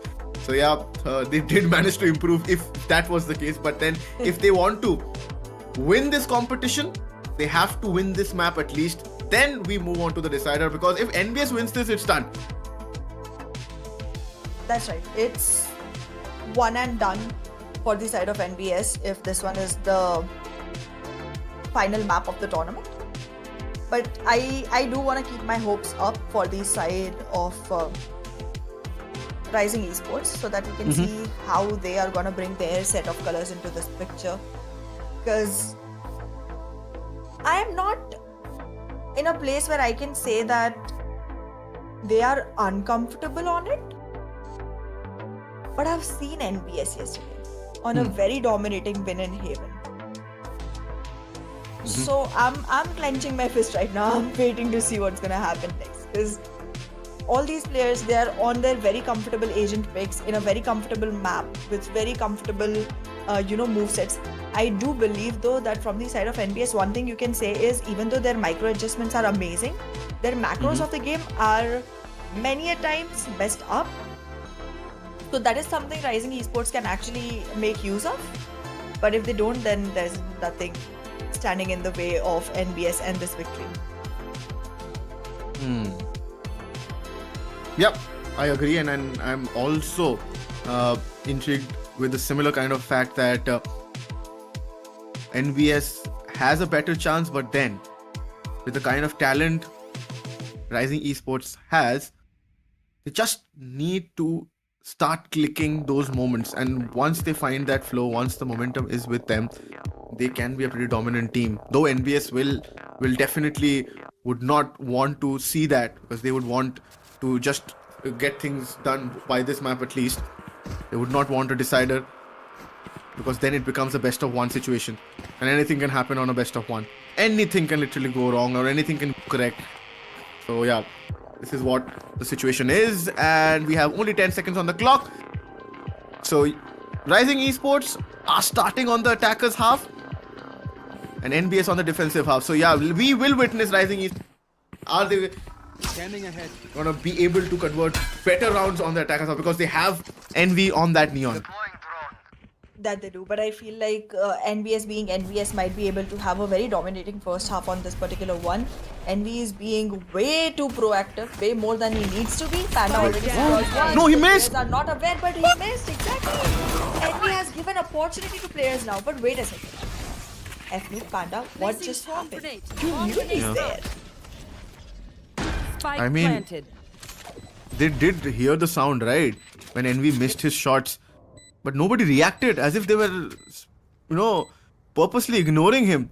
And Not ready yet. what just happened was he did manage to take one player down. But the situation is the retake is possible, but no, Wimp is just making it more difficult for them. Romeo jumps down.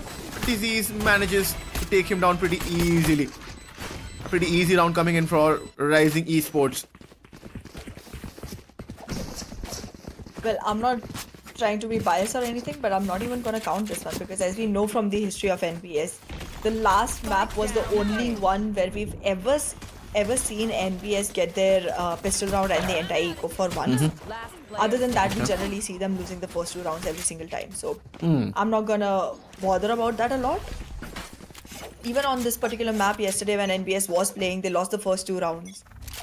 And I think they lost the first 4 rounds on this. And then suddenly just came in with a 13-4 or 13-5. Okay.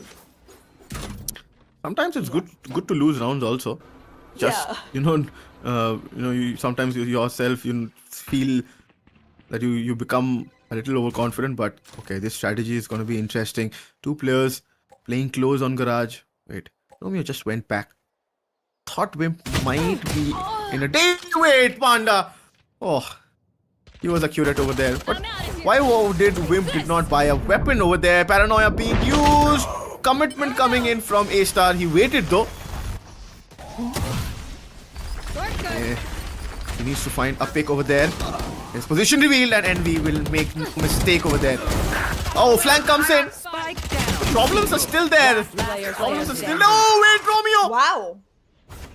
It's a 1v1 right now. The spike is not planted yet.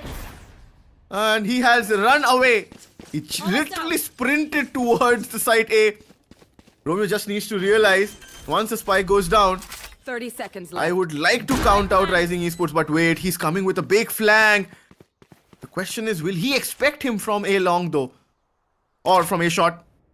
He is expecting at least. He's gonna check. Wait, did not check the cross. Coming in. Let's go. Nice try.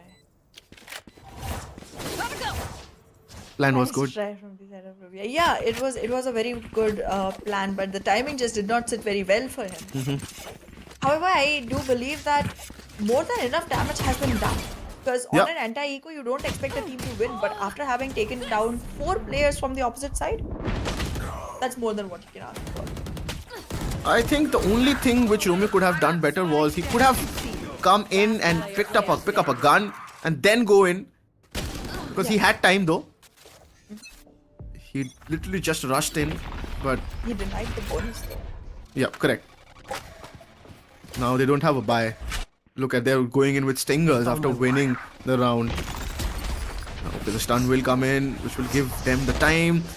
Neon comes in pretty quickly, but he's gonna go on the shotgun. Wait, you have to stop those movements. This is what I was talking about, you know.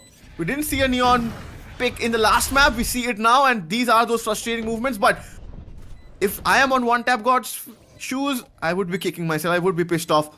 And now Wimp is expecting Romeo's backstab, and he is gonna run in, and Wimp will shut him down. Roop. Oh no. Everything which they are trying to do, NBS, they need to rethink. They need to rethink big time, because they cannot let out on opportunities like those. They cannot allow a Neon to get those 2 picks. Exactly. I don't know what I'm really looking at right now. This was No. just so filled with desperation from the side of NBS that I could actually see them losing on their aim game. And as you mentioned, it's really frustrating to fight against a Neon, and Envy being on it, that's just added, disruption waiting to happen. Plus, look at the orb count. The overdrive is already online, so it's gonna be yet another heartbreaking round. Correct. Specifically the one after this. I don't think they will commit to the overdrive in this one, because there's no good economy on the side of NBS to begin with. Until unless they find the situation where he has to use it or bring it up. Oh, the One Tap God did manage to find spot 1 at least. Information will be passed on, or are they just... Oh, they did take a bait. They did stack A side, and the commitment is towards the C. The side is up for grabs. The retake is going to be super difficult, because they don't have the weaponries to fight it. Gotta go. They're waiting, just waiting. Som. Recon comes in. Ooh. And relay will come in, and the Neon movement will just frustrate them. Panda did manage to get one. He tried the second, but denied. Noob, where is One Noob though? enemy remaining. Wait, what is he doing? Garage. He's outside garage. Is he waiting for some exit frags? Wait, he No is. idea. He should not be saving a stinger though. He should have committed. Please go in. No, please go and die. Please go and die. And he went in and died. Okay. Yes, They need this. Exactly what they need. Correct.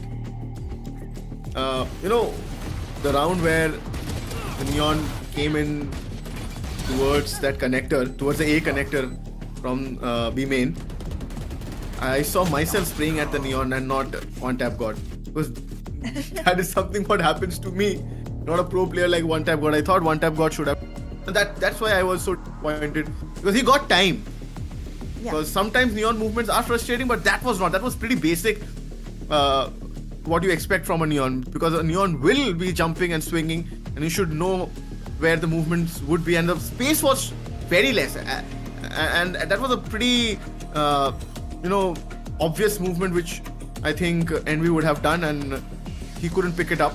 But now the thing which you were talking about, Ahana, that last time also they lost 4 rounds and then they came back and won the next 13.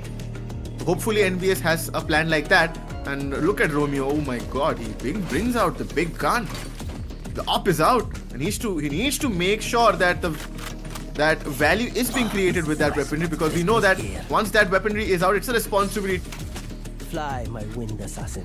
Do what you do best. You're right. Gotta go. I completely believe that the teams have to be on their mark for this particular one. Envy already going in with the overdrive as expected in this one. Will be able to go ahead, find the first. However, I feel that this is not gonna be an elongated pass. It's a 2v4. Yep. It's a 2v4. And the spike will come in. The thing is that Envy did manage to go inside quickly. Here. The problem was the rest of them could not win those duels, right? And that's what. And I think I'm out of here. Envy, he took down Romeo in a snap. Player standing. Trade's being taken out. Disease. His position is revealed. The stun will connect onto him. Sticks onto the diffuse. One enemy remaining. And he misses. He misses. But he needs to run. He needs to run. He misses the trick over there. Disease missed the trick over there. But then it ended well for NBS. They almost messed up that round. He almost. Yep. However, Go, go, go. they were able to finally get the victory that they needed. Yeah, true. Spike down mid. I do want to see how long they can continue this though, because one surprise element from the opposite side is gonna be Envy. Not only is he great at his gun game, but also with the movement that he brings as a Neon, as you rightly mentioned earlier, he is gonna be difficult to fight off against. Plus him being the first point of contact, the constant man count advantage that Envy can go with is always gonna bring in beneficial sides for Rising Esports. Yeah, which is true. And at this point of time, once again, a good start from NBS. Looks like they are just getting to find that element which they were missing in the previous 4 rounds. Let's just see how Rising Esports are going to react to this. Because once NBS starts finding those rounds and they are into that knack of, I mean, they have that knack of breaking those flows. So yeah, they did manage to do that. They just have to build on it.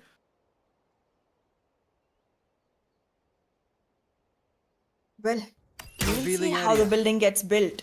The foundation doesn't seem very strong right now, so I'm not going to be very optimistic on that.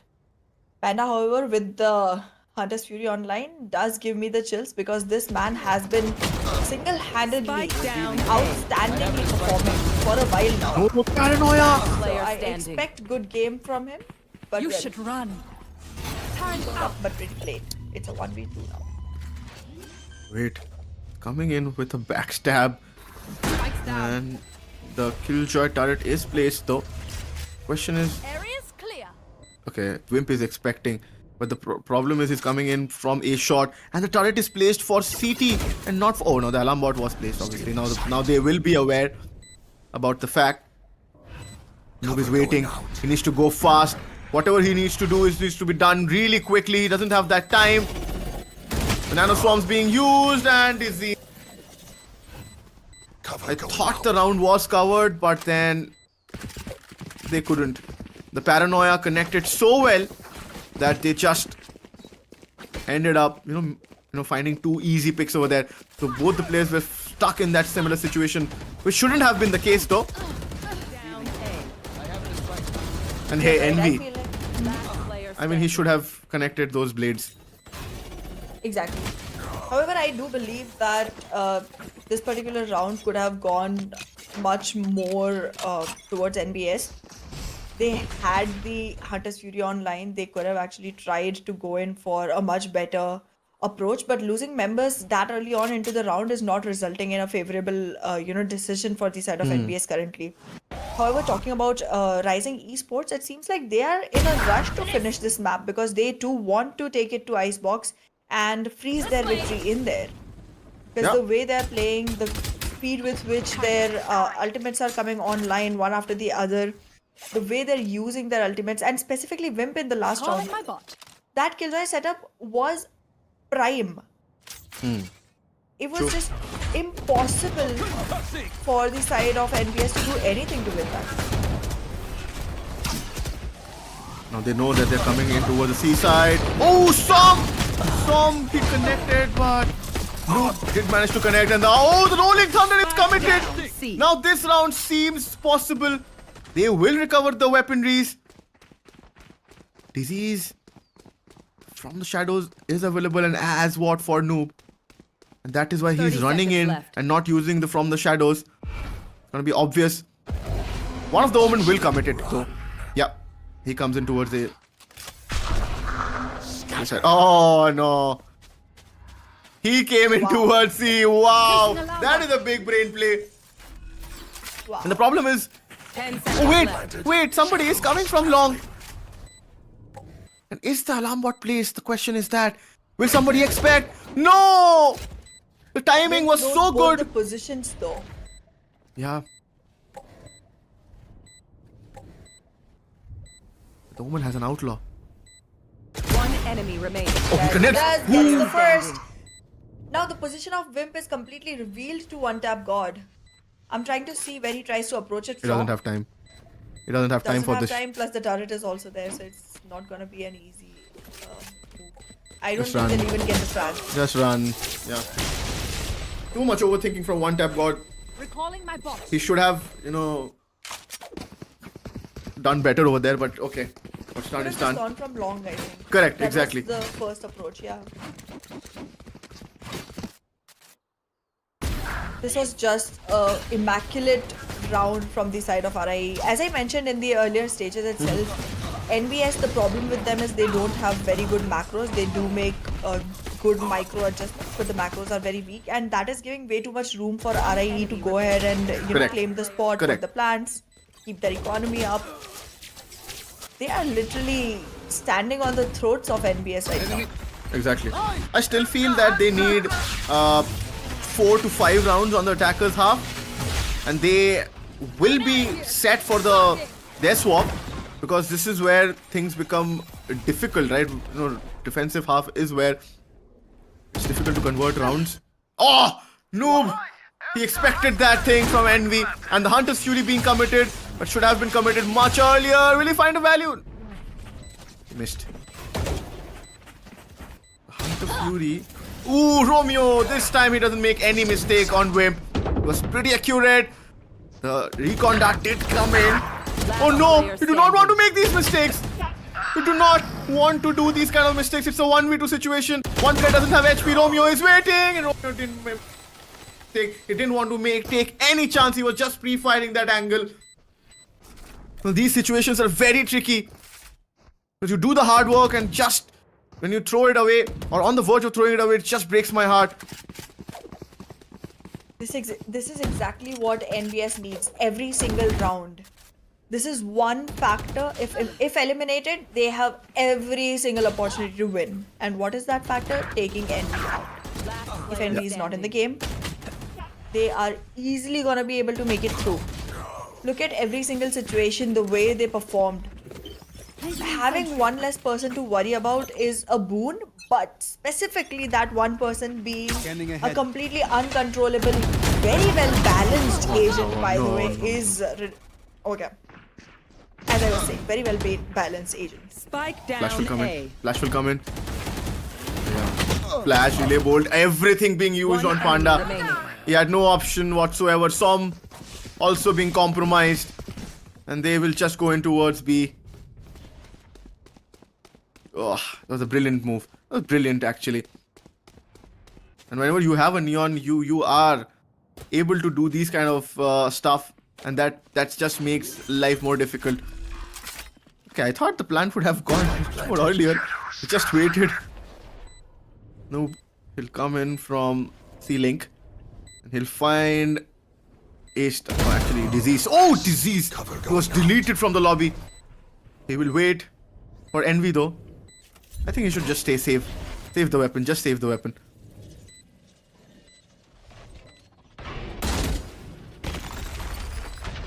Spots. Every single round. Oh, these are two good shots. Even after that good of a performance, not being able to hold on to yourself and be like, okay, we can actually win a round is just so saddening for a player. Specifically in the shoes of F-Noob. Like, he's one of the very, outstanding players and has always been one of the clutch masters for his team for a very long time. And him having to be in a place where he cannot go ahead and even challenge a clutch, let alone win it, is Yeah. kind of heartbreaking. Yeah. This one That- single player is changing the complete outlook on this particular map. That is what you expect from a Neon. You have to stop him, and you have to expect at least. You cannot be giving away 2 picks so easily because that just makes it so easy. See, now this time he's going in towards B. Oh, somebody spotted him, and this is what you do. You just need to manage these kind of movements. No, he expected. Now just don't do. He goes out again. He's waiting. Still, his trade has not been taken. Finally, oh my goodness! If Noob would have messed up that thing. It's a 3v3, but the weaponries is the concern. Som, he does has his neural theft, and from the shadows from Noob's side as well. Coming in towards C, and they will know they're committing here. Now what's the plan? Okay. Spike Neural theft planted. being used, Ahana. Now they'll know the position at least. Blinding. Cover going out. Scatter. Here. Okay. Disease position is revealed. From the shadows, all the utilities being broken. They would want to stake. Disease, the main danger man is out. The aftershock being used. Now this looks much more doable. Oh my goodness, Panda. He was good. So good. The plan was correct. They waited. And they used all the utilities to its best. And they won the aim duels. Once the information is there, you just need the timing to be in your favor, and that's what happened over there. Oh my god. This situation just looked so good. Envy. Mid. Cannot help. Just cannot help. And once a Neon is running at you with a Bucky or a Judge. Goes here. Are we expecting a 7-5 or are we seeing an 8-4 in the horizon? Or a 9-3? I don't see a lot of room here for the side of NBS to actually capitalize, and being on the defensive side, they are actually being just, ruled over nonetheless. Correct. Constant control is coming in from the attacking side. They are deciding the pace, they are deciding the location. Being on the attacking side, one thing that NBS can do is avoid the sites where they see the presence of envy. However, this being not as big a map as Lotus, the rotations are easy. So, Yeah, true. I don't know. I feel like we have Icebox coming up. I'll still wait, because if I see a 7-5 swap, I would want to back NBS on their attackers half, because I have seen them perform, and they are a much better team on their attackers half. Is what I feel. Envy. Oh, he spotted. Okay, it's just teasing. Cage trigger.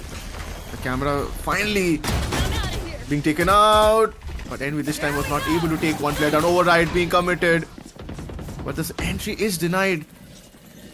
Just being able to buy time. The B side is up for grabs, but then nobody is close. 30 And seconds Envy left. has gone in. He's too deep now, and the spike is going in towards Go, go, go. B. The retake is now going to be difficult. It's going to be very difficult right now. Traveling. Between Envy versus Panda, I'm putting my money on Panda. They're about to face each other. Oh no, there's a touch. I'm taking back my money. Still one. Oh! Yes, not Romeo did it very well. But the reaction is just as good. Last player standing. Yeah, it's 4v2, but it's a 1v3 right now, and there's no way he's gonna be able to take A-Star down, and A-Star just came in swinging with that shotty. Last round before the switch. Yeah, With a shorty 8-3. nonetheless. You one tap God with a shorty. Okay, bro. I see where it is going. It's I think you are heartbreaking, correct. You know? I think you are somewhere correct. We might see an icebox, but Yeah. is it going to be a 9-3 or a 8-4? Is what I'm just waiting for. I'll still be hopeful, because I if think it's a 9. Yeah. 9-3, okay. I think so. Because on the side Oh. of NBS, I'm not seeing the right I'm weapon. out of here. Specifically in defense, in a map with such long Rolling hallways, you can't run with Rolling Oh, Thunder. I'm loving the position on bot. He's been closed off, but he's at a good pace. Oh! Nobody was backing up Love! Love would be frustrated at this point of time, Ahana. Yes, He was just left alone. Love would hate that. The team needs to show him some love and be in his support. He had the Hunter's Fury. You lost a player with an ultimate in the last round of the first half, and back to that quickly. Well, the same happened for Bladestorm and the Hunter's Fury close, on though. the side as well. No. Spike Once your planted. position is revealed, you can't run away from a neon. That's what happens. And that is why this agent is so difficult to be dealt with. And I think that this is what the difference. This is where the difference is made, right, Ahana? He knows. Yeah. No way. Oh no. Last Oh, player okay. standing. I was not expecting the Stinger to win this, and I was gonna hope that Som somehow brings this round back for the side of NBS, but it's a completely different story. One tap God going in with a Stinger. Look at the timing. He could have been caught by A-Star, but Yeah, he just he got could have. saved somehow. The time's not gonna be in the hands. It's not gonna be a victory. Second time, Ahana. Yeah. Yet again, A-Star has just decided to go ahead and make sure that the tradition of one tap God being shot by a shorty just continues to ramble on.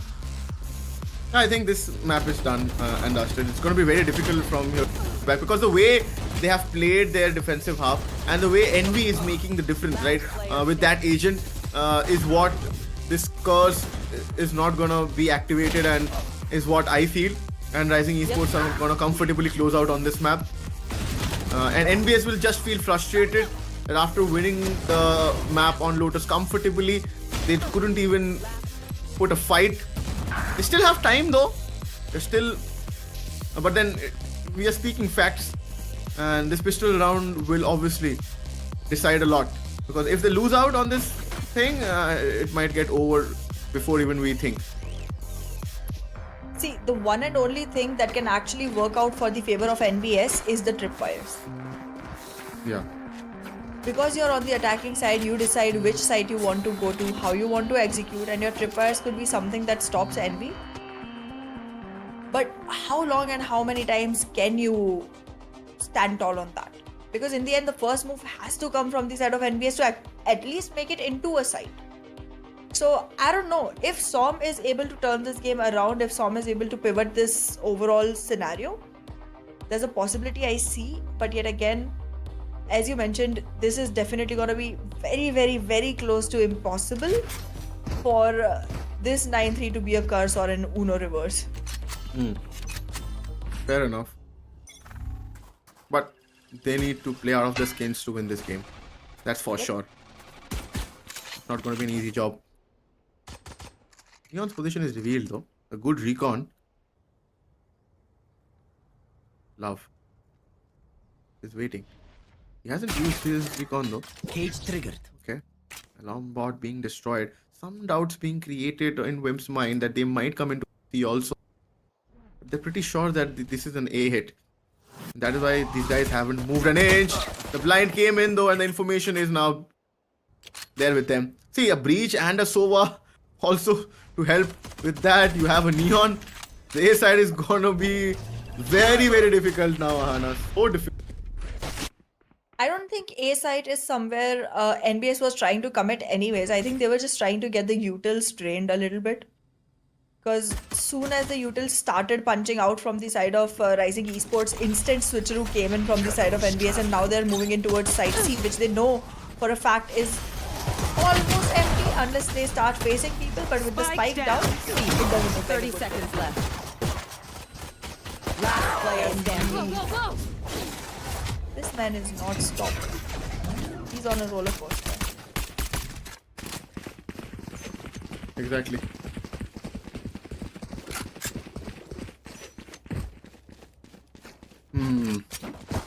These situations are not easy to be dealt with as expected, and pretty comfortably Player standing. they converted the round as expected. So the 10th round is on board, and as we expected, at this point match might get over before we even thought of. We thought that NBS might win this, but yeah, this is what the thing is, that we are going towards Icebox. Romeo is in though, and coming in alone is not an easy thing. Oh my god, now everything is against them. Flawless. This might be a flawless. Yeah, this is a flawless. It is. It very well is. And look at how the overall team from the side of Rising Esports is running right now. There's not going to be enough economy for the side of NBS to actually go ahead and claim both the rounds. They can hardly try for one. And 2 rounds is the length of this story. I don't think NBS has anything in their back pockets that can support them.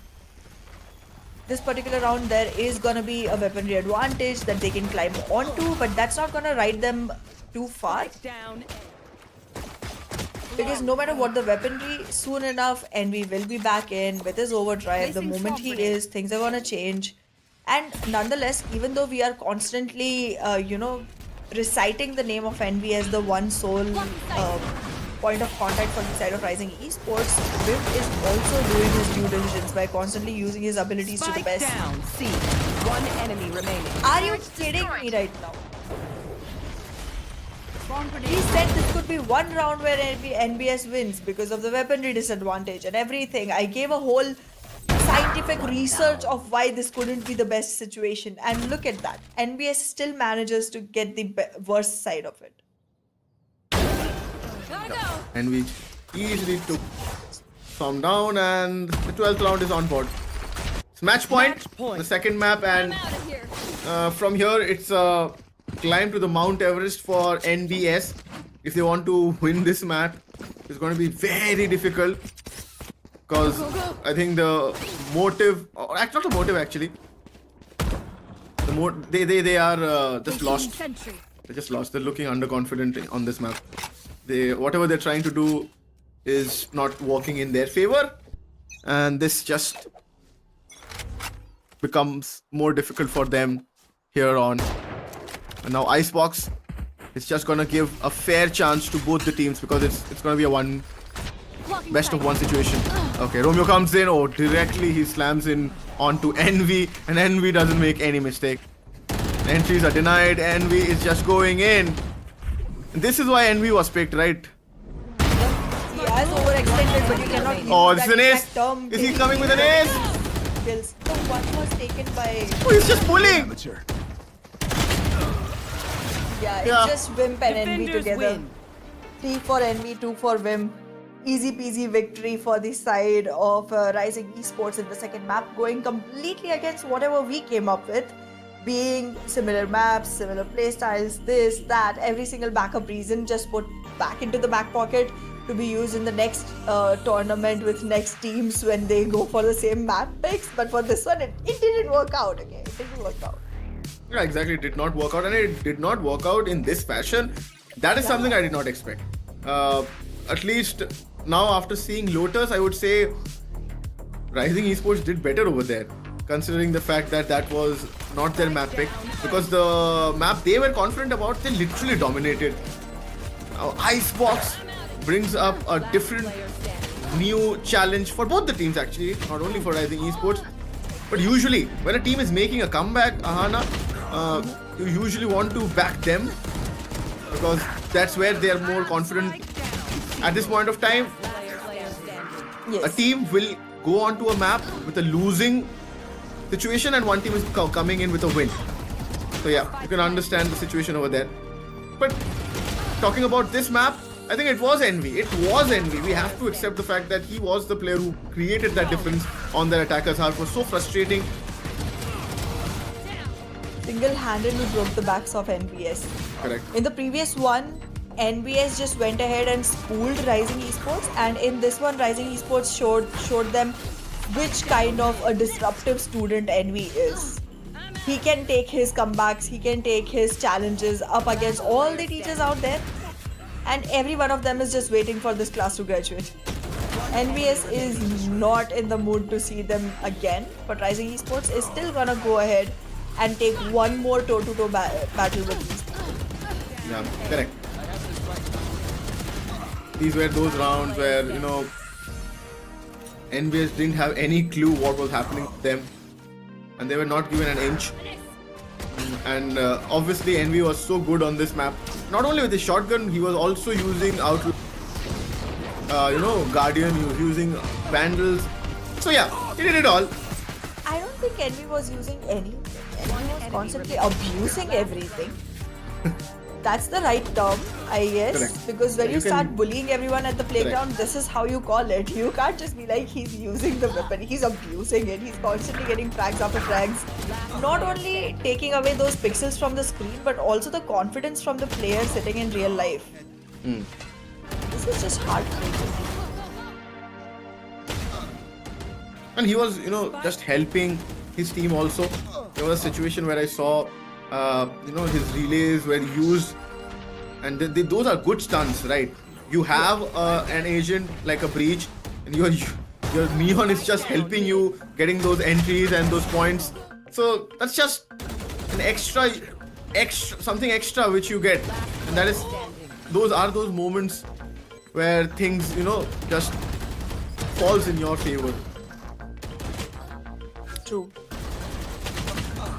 Last player standing. I don't know why, but I have a very strong feeling that the number of deaths that NB has is very, very little. And every time he did die, he left a very, fascinating situation for the side of NBS to actually try and claim a victory. That's an assumption right now because I wasn't keeping track, and we'll soon find out what the real numbers look like.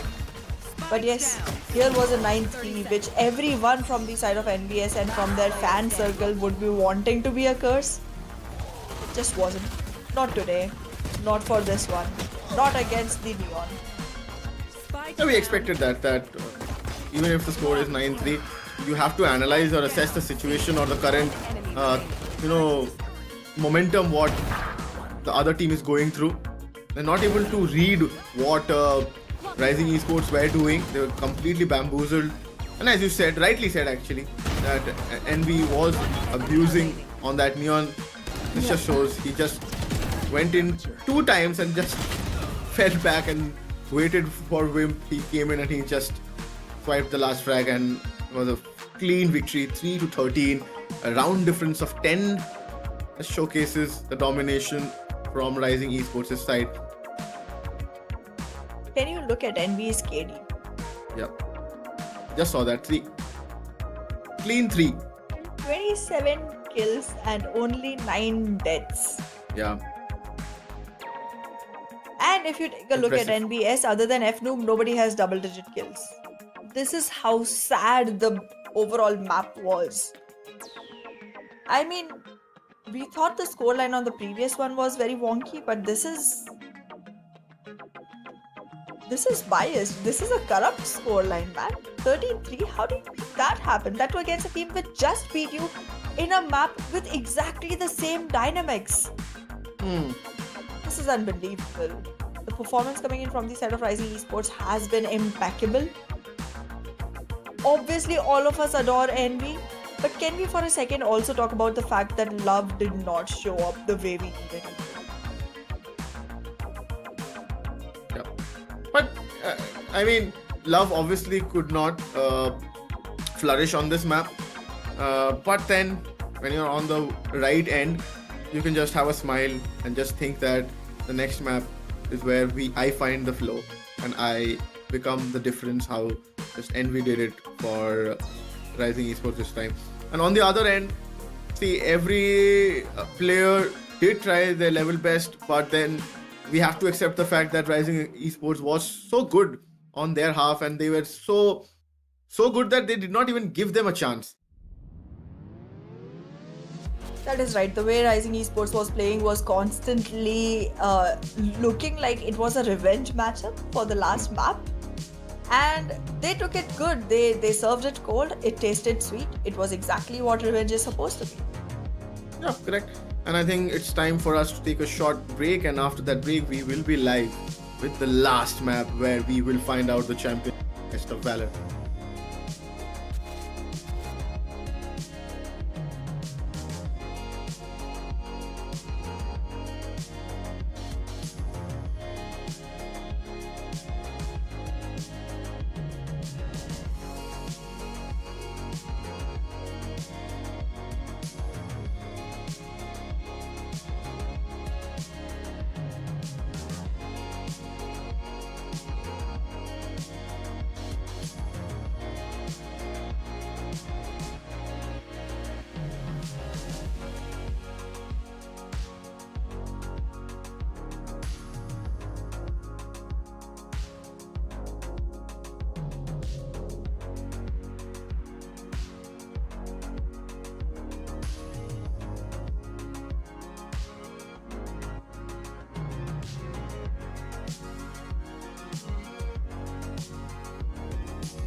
We are back after a short little break, and you guys are watching Test of Valor, and this is the grand finals. And the grand finals is that we have a scoreline of 1-1, and that is something which we did not expect right from the beginning, because we had our favorites. We thought that NBS, might be winning this situation pretty easily, but the other team had some surprises. They had to bring in Envy, which was not at all expected, and we did not see him in the whole tournament. They were just keeping him ready for the finals, and once the finals came in, this situation just popped up, and the other team seemed like they were not ready for the situation what happened on Heaven. Now, all the focus turns out on Icebox Ahana. Yep, and now it's literally the starting point, because both the teams have equal scores all on their sheets. And this is literally a one map game now. Everything before this does not matter, does not count. You don't have any room for error anymore. This is the do or die battleground, and everything you do will come down to this particular map. Yeah, and we will have a result for sure. Yes. So the situation is that either NBS is gonna win or Rising Esports are gonna. So now the situation is NBS is going into map Icebox, which is Icebox Rider, with a loss. And the other team, Rising Esports, is coming in with good victory. Though both the teams need to switch off, that they have to forget that what happened on the last map. This is a new map, and obviously both the teams will have a different kind of composition. We might see a Viper again, we might see a Harbor. There's a lot of things which we can see on Icebox again. Finally, we will see a two-sided map after watching some big maps like Lotus and Heaven. And this time on Heaven, okay, so let's not guess. We are seeing the Asian composition directly. I love Disease is directly jumped in towards that. Okay, I think first time I'm seeing him playing a Sentinel. Previously, he was on the controller. On both the maps, he was using an Omen. A-Star has gone back to that Omen now. I love what I am seeing. I love the duelists. Okay. It's gonna be an aggressive game from the side of NBS. Gives me a lot of hope. I'm also seeing the Viper come back in. It's been a while. Interesting. I am very excited for how the attack rounds are gonna go. With double duelists, you can always expect a great impact at the beginning, and you can always expect a fast rush. But I still need to see what the fifth pick from the side of Rising Esports is going to be like. I'm not expecting Wimp to go in for yet another duelist, so obviously not a double duelist. But I think there's going to be a double initiator with a controller, yeah. That's what we see. A double initiator and a controller with a KJ, obviously Sentinel, and we see a Jet. Jet is there on both sides. Actually, Romeo, after what happened on Haven, he wants to prove a point because it was not the ideal map for him, and his op gameplay was ruined by Envy and also by whole Rising Esports' team. So he needs to step up big time, because the last time he stepped up on Raze, his team did really well, and he did make sure because he created some brilliant rounds where the situations were against them. His paint shells, his movements with the satchels, his accuracy with the gun game, and also with the showstopper. So yeah, that is something which we are looking forward to. Last time he missed out on his blades also. Just showcases the player's confidence was so down that he was not even able to connect his shots. So he needs to refresh. I am sure that he would have done that, because that is something which is needed for NBS right now. Exactly. NBS is gonna need every single blessing that they can find.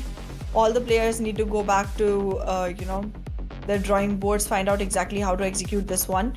I do, however, think that Rising Esports is not coming in with the same trump card anymore either. Their wild card has also been used already, and now it could be either of the teams going on with their initial domination. But there's one thing I can say. I might still be wrong, but I'm going to say it anyway. Okay. That I think this is still going to be a one-sided match. I don't know whose side, but I still think it's gonna be a one-sided match. See, actually, both the maps, right from the word go, Lotus was pretty dominant in favor of NBS. On the other end, Heaven was like a speed run. So yeah, you can understand that what scenarios can happen, right?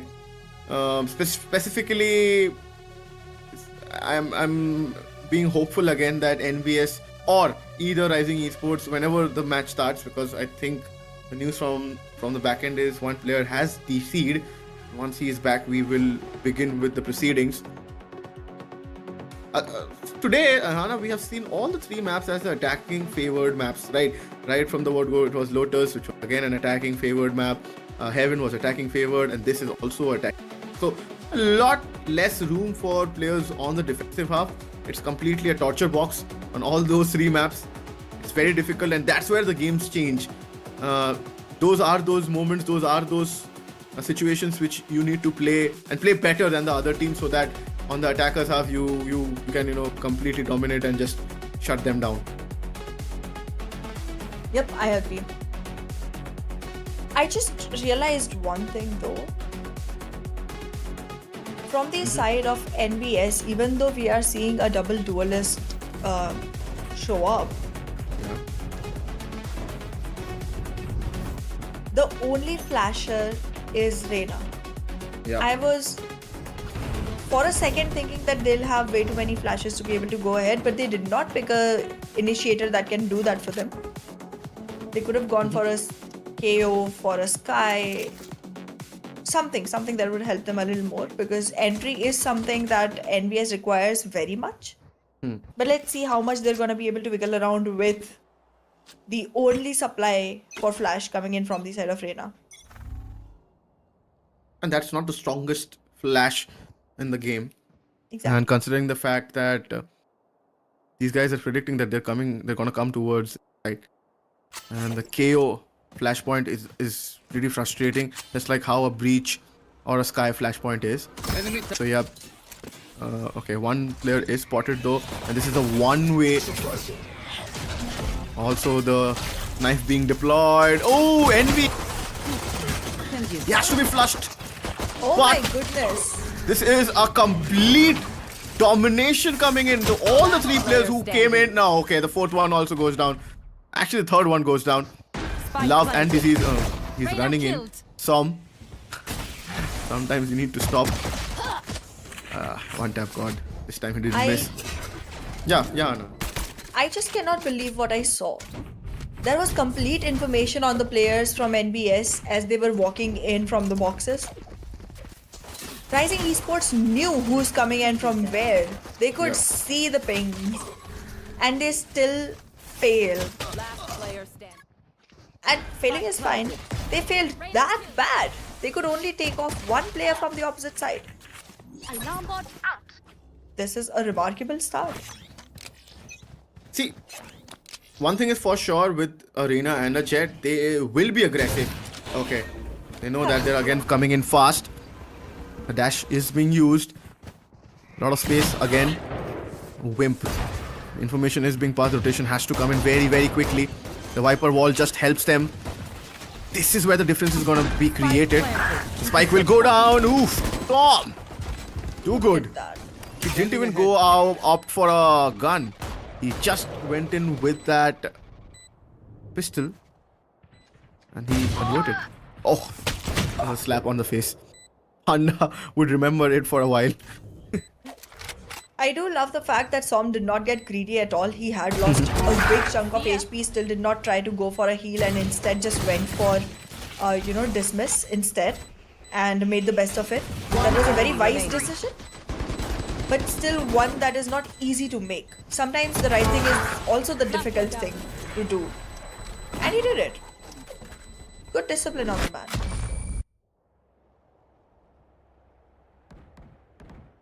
See, Som has been a pretty decorated player, which I think is proved now.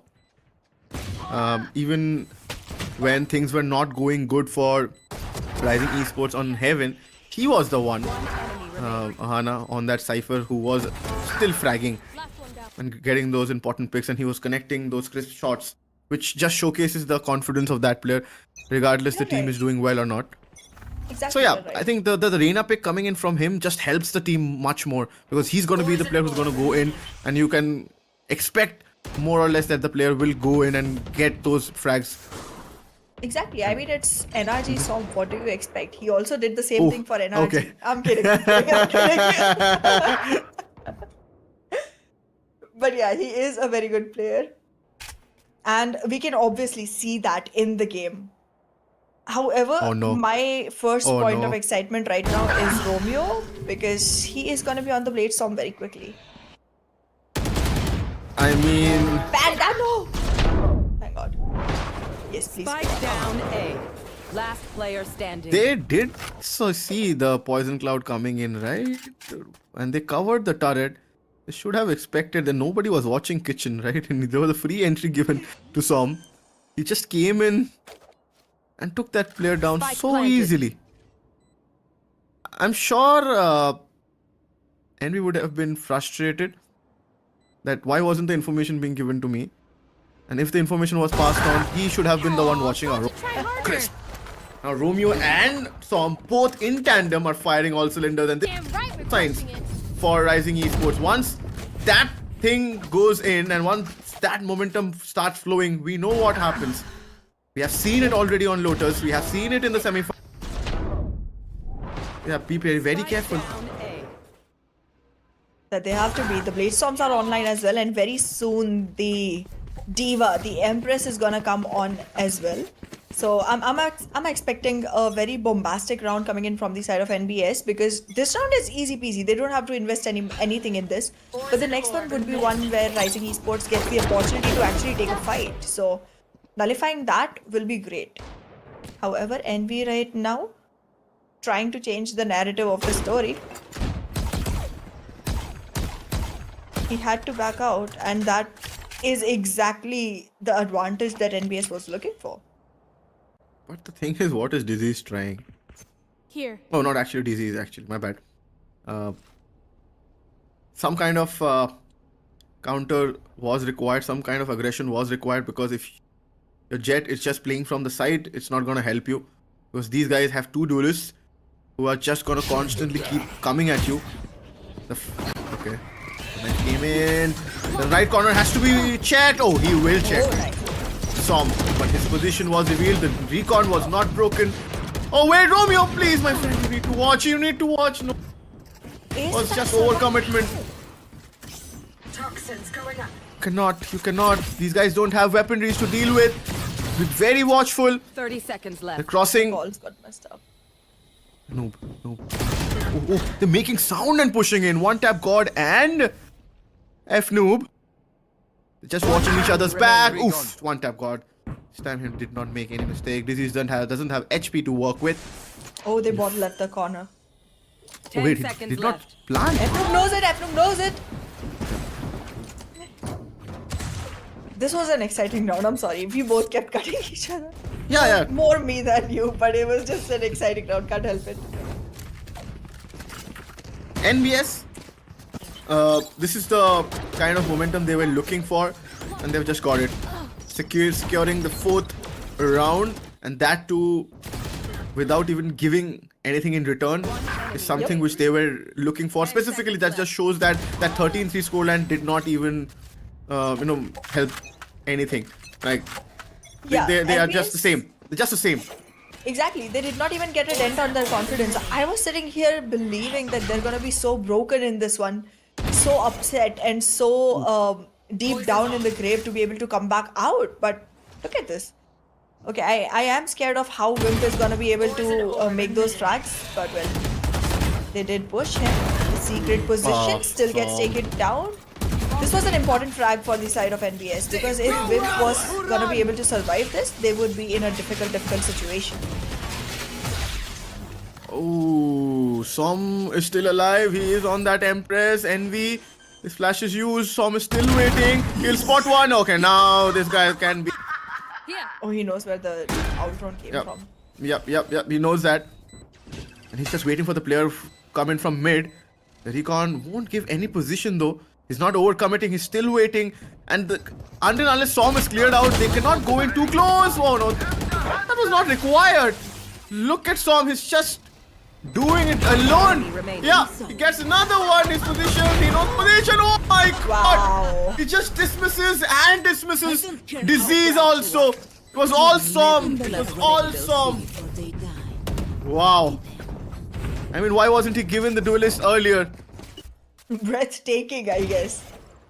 That's how this performance has been. But yeah, I definitely gotta commend Storm for being so great on the Reyna. I gotta commend the rest of the team for being so good at the callouts. But most of all, I gotta commend the voice artist for Reyna for that laugh at the end. You hear that? It's so satisfying after getting that many frags. Look at that, denied blade storm. Starting off the round. He is unkillable. Did you see how many shots Wimp had to take to actually get it through? Spike planted. Oh, wait. Okay, he expected that. One enemy remaining. Not have the buy and also. It's too easy for them. Looks pretty easy. And once again, this looks like a speed run from one of the teams. It has been the story for today. The whole grand finals has been a speed run from either of the teams. I agree. I definitely agree. And this is where the problem is, right, Ahana? Sorry for cutting you off. Like, at least, you know, somebody should have... The opponent should be resisting at least. There's no resistance whatsoever. And that's what's frustrating. Exactly. I mean, you would expect a team of this caliber at this position, the way they performed in the last map, that they would come up with a very good plan for the third map. But you're just seeing nothing. Even with the ultimates being committed, there's very little capitalization to it. However, the next three that come online for the side of Rising Esports are all going to be important ones that can actually be game changers.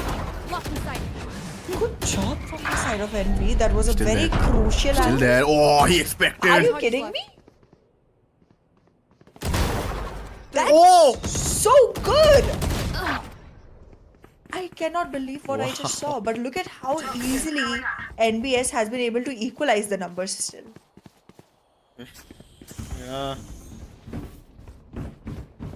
It's KJ Viper combos on both the ends. Placing swarm grenade.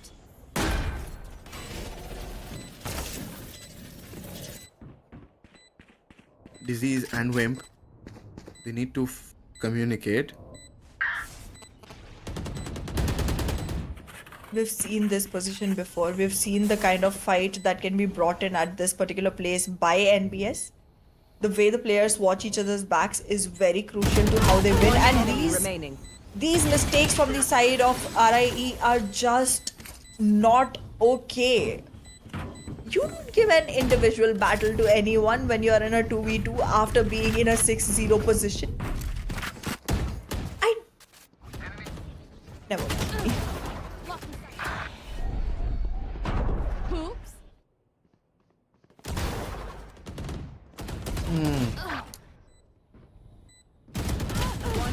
I mean, see, Envy is trying his level best, but his team needs to step up, right? He cannot be a lone warrior. At this point of time, he's a lone warrior, and on the other end, NBS is striking all the way. Everyone is fragging. Everyone is. Oh, Som! You cannot just do it, Wimp. If you have decided that you want to play such aggressive, hold your horses then. Som, he's in. Way too much. Spike planted. Som knows way too much. He had way too much information and he went in as the first point of contact, giving the rest of his team good enough angles to move on with. It's a 4v1. I'm not expecting Love to actually change the result of this round in this particular way. On target. And, wait. My ult is ready. Love did manage to connect too, but he's still wanting to save the gun. I was going to say that Love hasn't been in his elements, because in the last game, even though his team won, he was not the star player and he was not even being able to find those picks. He only got 5. So yeah, the confidence is what matters. Though the kind of shots he connected in the end, at the end, is what he needs more, so that his confidence comes back. But it's the 8th round. Oh my god. That it is. That it is. And you would be surprised when we were off the cams, when we were backstage. I was communicating to the team and I was saying that I don't know, the pattern just feels like it's gonna fall onto a 13-1. I said it as a joke. But was I? Oh, okay, 1 minute. Which team are you talking about? Which team were you talking to? Is it the production team or the teams? Actually, the teams. No, the production team. Oh, okay. It's like, okay, did you really say to any team that the scoreline might fall to 13-1? Like, how mean, Hana? If only. I was talking to the production teams and I was like, it looks like it's gonna be a 13-1 because it was a 13-7 and then it was a 13-3. And I was like, I don't know which team is gonna win anymore, but whichever does, it's gonna be a 13-1. And I said it as a joke, but right now, Oro, do you think it was a joke? It's an 8-0. 8-0. And it's gonna be a 9-0. You know it because look at the weaponry. Correct. Why am I seeing a spectre from the side of... You have all the money in the world, my friend. I know you have a blade storm, but you also have all the money in the world. Okay, yeah, a guardian. Alright, Get fine. out of my way.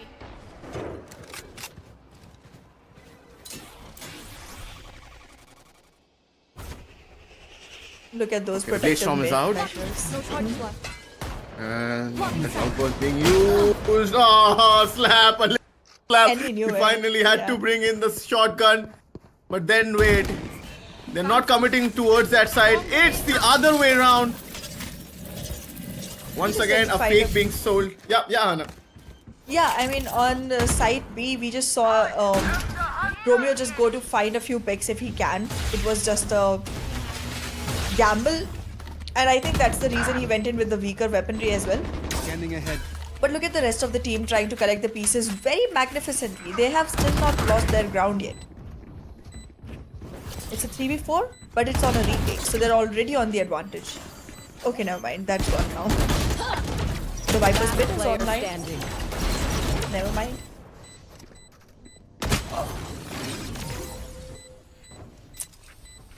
My desire of seeing a 13-1 just made me say everything in the defense of NBS, even when they were losing the round. Ready yet. So I'll just go back and reset my brain to be a little less biased right now because it's just looking very one-sided. It is. And finally, one round coming in. And that too, the shotgun had to come in. And I think players were much aware. And this time, not only Envy, but Love also stepped up big time, alongside Wimp as well. So yeah, those movements and also those aim duels are required to be converted. Otherwise, the situation Placing becomes alarm bot. difficult. Aziz did manage to place his alarm bot. The Hunter series being used so early. Oh goodness me, one tap god finds Wimp, but the trade comes in. Wait, Som wants revenge. Som just is running in. His Empress is on. He's fearless. The space has been created. Viper Spit being committed. Oh my god. Big guns coming in. You cannot plant it, my friend. And a swarm. It's gonna be irritating. Oh wait, Envy, he's sneaking in. Why did you not plant over there? Oh This my was god, just- too much overthinking coming in from, I think, NBS. Just need to win those battles. One player is on a backstab. 3v2. They need to take down A-Star first. Deal with him first. They're aware of all three positions and the HP on the side of Rising Esports is a little bit less. But I think after such hefty commitments from the side of NBS, this is just a little bit hurtful to 30 see the way they're seconds left. still struggling to even put the plant in, let alone win the round. One Yeah. enemy remaining. Oh no. Obviously, this is not going to be the way. I mean, see, there was too much overthinking going on over there.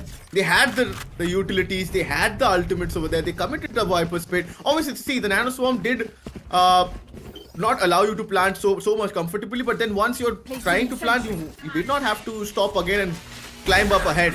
Because no one was watching, and we just sneaked in, and that was done. Once the spike went down, it was to be it. Remaining. You're right. There was definitely a little bit of overthinking from the side of NBS, but I definitely gotta commend Envy for that quick 2000 IQ gameplay of just, sneaking into the Viper's Pit instead of trying to go away from it and just hiding up there. Knowing that the plant hadn't already gone in, he was aware of the fact that the Nano Swarms are gonna avoid it at the regular position. He knew where the next attack was gonna be for the plant, and he just stood there patiently waiting for his move. Placing swarm grenade. What just happened? Wow. Good enough position. There was a good Spike enough down A. situation for the side of NBS, and then a single flash and everyone just scatters around.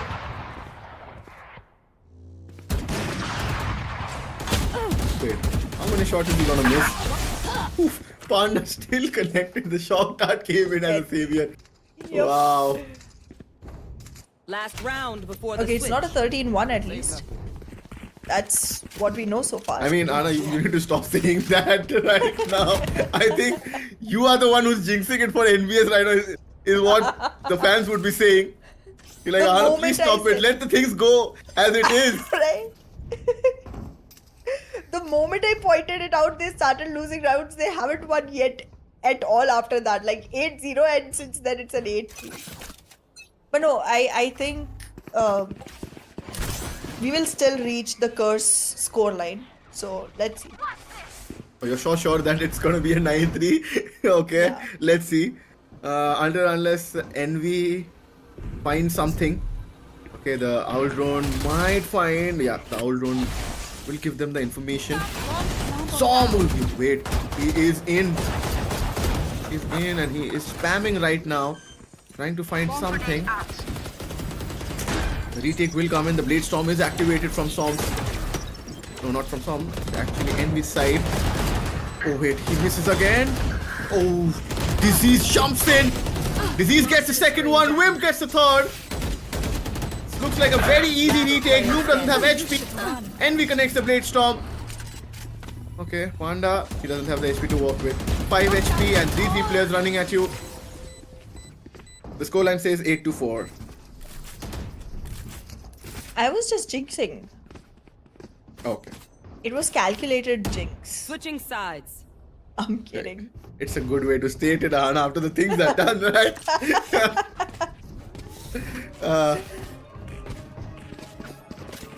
But I mean, we can say that Rising Esports is not that kind of a bad half for them, because once again it's an attacking favored map.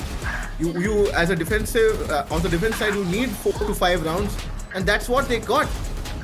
And they have the momentum right now because the last round is what they want. Now they need to carry it forward in the pistol rounds and start winning those rounds on their merits. And if they are pretty accurate, because now the problem is what NBS is going to face is they have Romeo and Som. They don't have 2 initiators to work with. They have only 1 initiator. So a lot lesser information is what I'm saying. And these 2 duelists have to go and fight and create space. Otherwise the problems will start for NBS. I don't know. I wouldn't start worrying about NBS for the first 3 rounds at least, because I have a very strong faith in the fact that Romeo and Som are both going to be very proactive in their approach and going to go as far deep as possible to take those initial battles and make sure that they are, trying to completely nullify all the attempts from the side of Rising Esports in the initial stage. However, that is my assumption because I've not seen this particular combination or this particular map from the side of NBS before. It's just me trying to create a whole scenario in my head considering the way these players play. Yeah. At this point of time, focus should be pretty much towards how Rising Esports are gonna play out their attackers half, right? See, on Envy's end, I know for a fact that on the defensive half, he was the one who was showing intent and positive intent. Not intent, it was a positive kind of an intent. And that is what is required. And with him, once Love was given that opportunity to get those exit frags and he connected 2 sweet shots, he looks like he's finding his elements and he's also looking much more confident. Now, Wimp is also following up. Now, once everybody starts following up, it just becomes much more easier as a team. Because as I said, if you want to win tournaments, if you want to win grand finals, obviously you have to work as a team. It cannot be an individual game. The call has been given.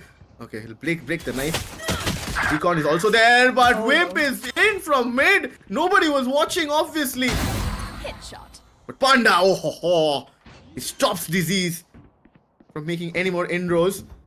But Wimp is waiting. No, somebody needs to expect. Wimp connects.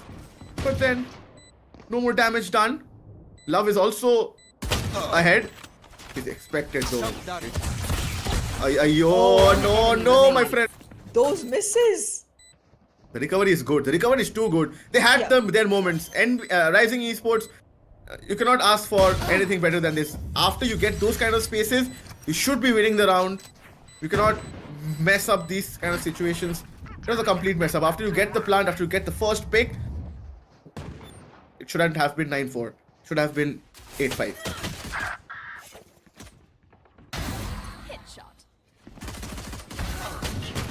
This looks like a very similar story to what we saw in the last map with just one number being swapped around. Correct. We started with a 9-3 on the second half in the last map and then it turned into, I think, an 11-3. 13-3. Yeah, Placing 13-3 swap actually to the end of it. I'm not calling a 13-4 yet, but I think that there's easily gonna be a double-digit step from the side of NBS. And that's good enough for them because once you reach that point, you don't have too much to worry about. Wait a second. I mean, Okay. these guys are not even letting get it. us complete the sentence. Yeah. I know, right? See, once again, similar thing happened. Even before we could complete our sentence, Som reacted and Love was caught off guard. He was expecting that Som might have repositioned, but Som is not a player, to be read so easily. Yeah, he does reposition himself, but not this time. Shock dart. Off guard. Wimp connected a sweet. Oh my god. Revenge being taken. One tap Korduka finds one with his shock dart. Last player standing. Both the Sovas just doing what they want to do. Yeah. Not Romeo, on the other hand, being the guardian angel for the team in this particular round. I loved the initiation coming in from the side of Som. As we expected, both the duelists are going to be proactive and keep continuing to participate in fights as much as possible, even on the defensive side, and that's exactly what happened. Both of them went for 2 frags each and just made it very easy and smooth for the side of NBS to take this round. Yes, there was weaponry advantage. Yes, there was tons of things in their favor. But take a look at the scoreboard. This is all they wanted. Doesn't matter what the opposite team had. They wanted a 10-4. It is a 10-4. Yeah. It is a 10-4.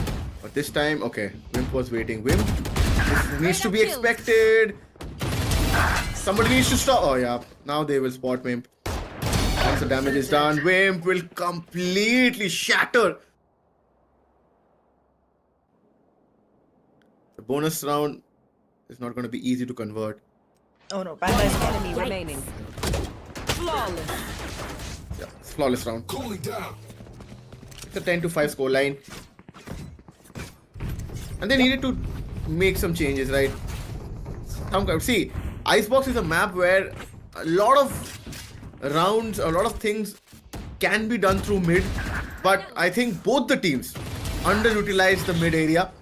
Finally, some intent being shown by Wim. Last round, he did try. Actually, not last round, the first pistol round when once happened. He did try. But his team couldn't match up to his pace, or you could say that the read came in and the aim do, and it ended up against them. This time, Som came in and now he's like, now I will opt here. Nobody can cross so easily. Well, Som is definitely gonna make sure that all the mistakes have been covered for. In the meantime, though, Noob is gonna be the one who has the complete pioneer position in this particular round because all the players are gonna be trying to move in towards site B, and Noob seems to be the first point of contact. The timing, he just missed Envy by a second. Now his position is way too scary. Obvious. Take it down. Here.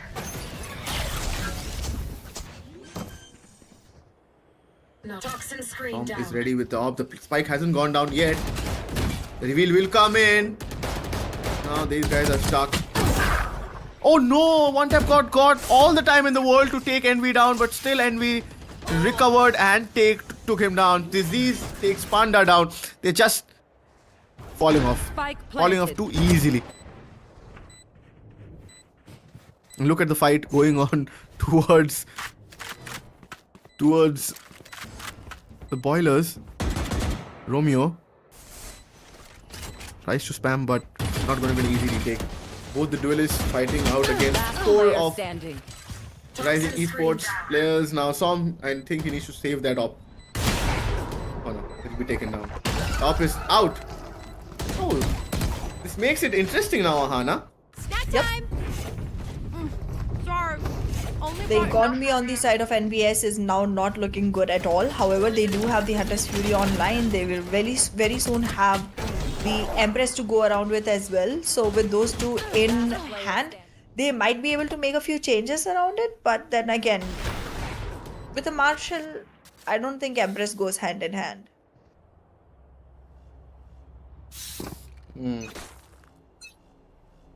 Fair enough. Let's see Revealing area. how now these guys deal with the eco buy round. Oh, Envy.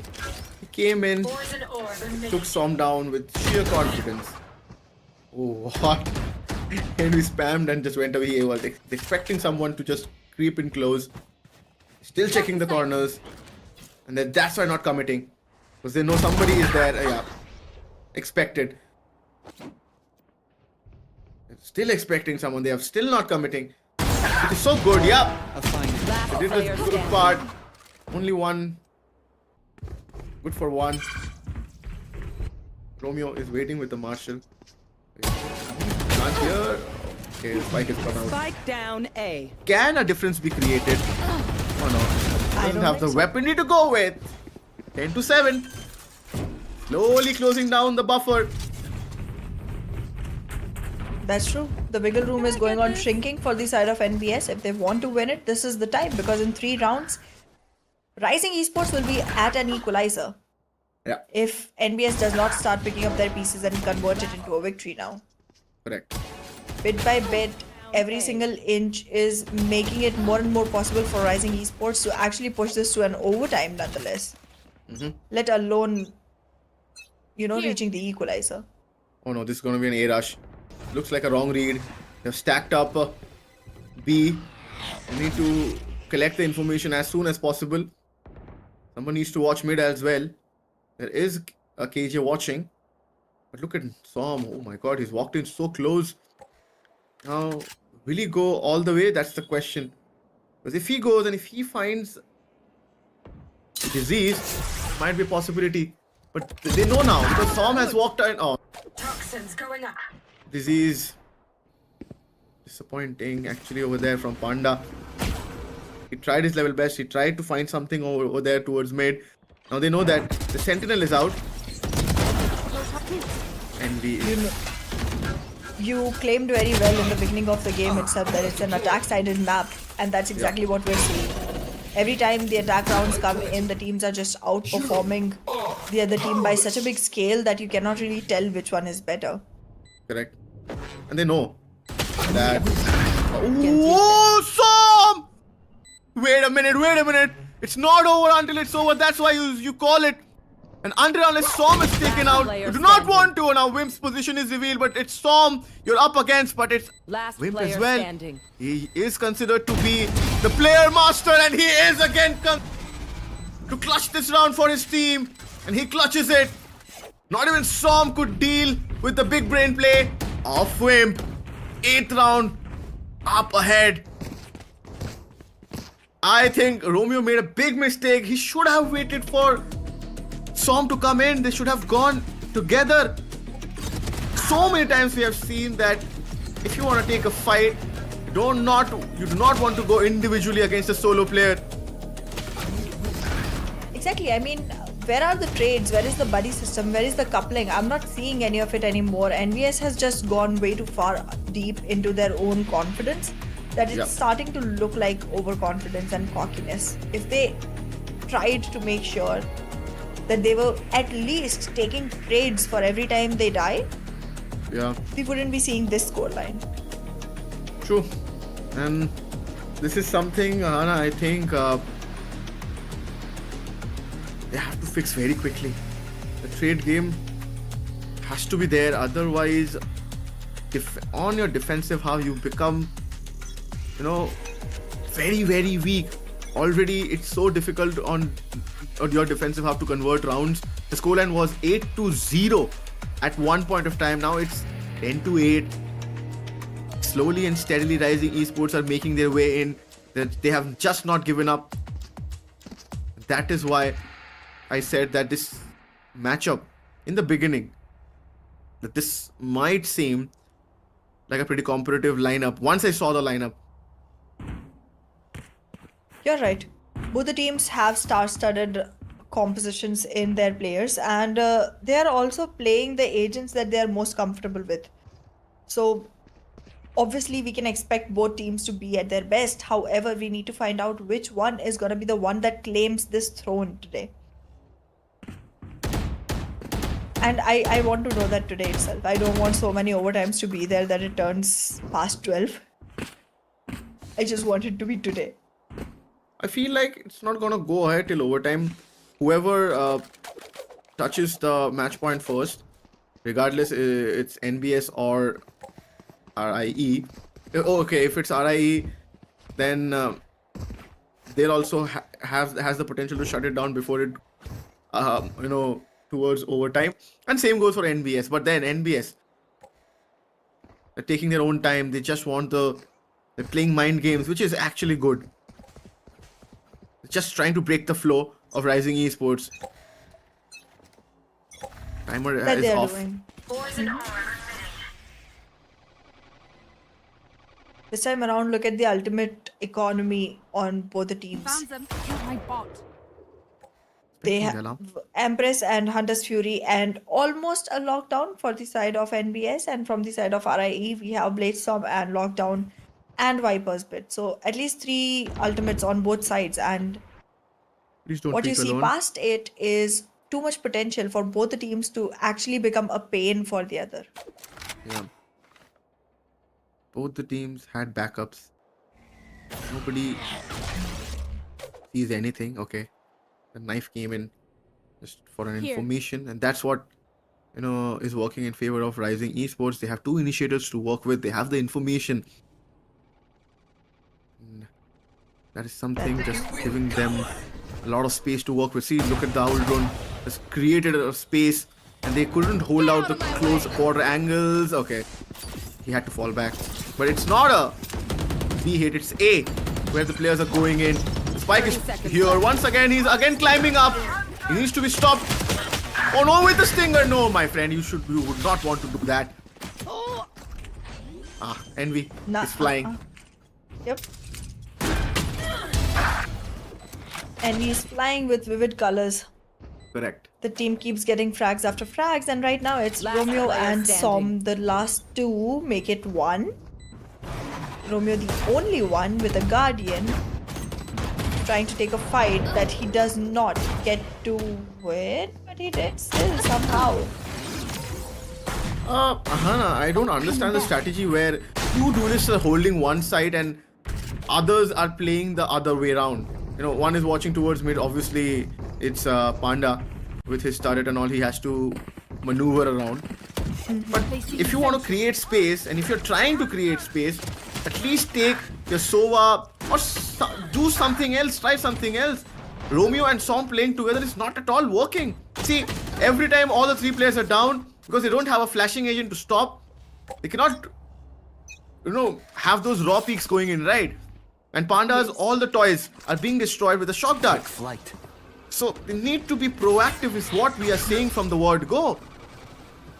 It's just so frustrating to see. Okay, now finally they have changed it. Finally, towards the B. Oh no, you have to watch out. Romeo was so good. That is something which was required. Envy is out. Now the main man is out. Now is what I want to see how they react. Finally, they discovered that this time they have changed the way around. And that has worked in their favor. At least they have got the first pick. This is what I was talking about. Change things up. Well, you're right. They had to bring in some surprise factor and they finally were able to. However, it does not stay for too long. This time the lockdown is going to be an essential X factor for the side of NBS to be able to secure a round, and they should definitely use it before they become too low on economy to be able to continue with their winning sprees. Okay. It's like complete shutdown. You have to leave the site. You cannot do anything. You cannot play site and the spike will go down so easily. With the recon and the KO knife. The 0 point. Oh my god, you have lockdown also. Red Disease just swings and takes down Panda over there. Oh! LFT Noob finally finds something over there. Som is there. The lockdown goes off. Front tap god. Finally. Okay. Finally, this team. Why did he want to use the Viper Spit? Exactly. They did not use the lockdown when they should have. And now they're using the Viper Spit when they don't need to. I do not get it. This team, they were at the cusp of losing the last round. Somehow they managed it. But it is not supposed to go till that bad, that much chaos. Because you had everything to make you win in this one. Exactly. Lockdown and Viper Spit are the most crucial ultimates when you're on the defensive side to avoid a plan. Or even for a retake. And they just had both of them and still ended up being in such a dainty situation for the win. You know, I as I said, either I am confused or the teams are confused. You know. I think the teams are confused to the point where they don't even know if they're playing for their own team or for the opponents. That's what this particular map looks like. Mm-hmm. And not only this map, right? Even on Lotus, you remember, like when they had a Viper pick, in those situations as well, the Viper Spit was so underutilized. When you have things like that, even A-Star, now he has his, ultimate. So obviously they can use Wimp's ultimate and A-Star's ultimate to rush into a site and just flush them out. And to counter, Panda has obviously the lockdown, but he needs to be pretty smart. The Hunter's Fury still needs 4 more orbs to be activated. So let's see how this situation pans out. Because it's the 11th round on board. I think that was a timeout being taken from Rising Esports side. And as I said, the timeout which came in from NBS did work, right? The flow was broken. Yes. That is true. But are we going to be able to see something similar coming in from the side of RIE? Will they be able to find their footing yet again? Because it's only 2 rounds that NBS needs. 2 rounds and the story will be written in stone now. Disease. If I found it there. Oh, the KJ fighting against a Viper. That too so aggressive. This can be pretty dangerous. Oh, wait! Wow, Panda, wow. Oh my god. Never mind. They are... I just don't want to say it, Ahana, that they are... They're being careless, yes. No, not that they're being careless. NBS or Rising Esports, they can only lose because of themselves. Yes. They're enough. Yeah, they don't need... It's the same thing. If you have friends like this, you don't need enemies.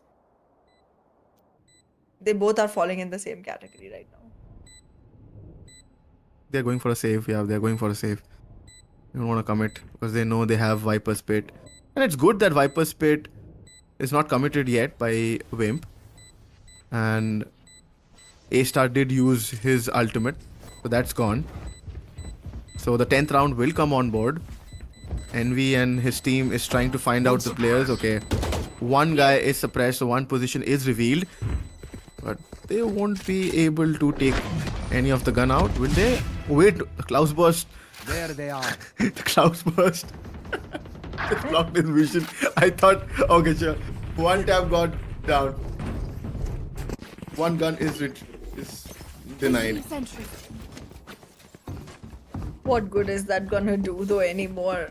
Both the teams, they are just so close to each other. I feel like they're gonna push it for an overtime, but I don't want them to.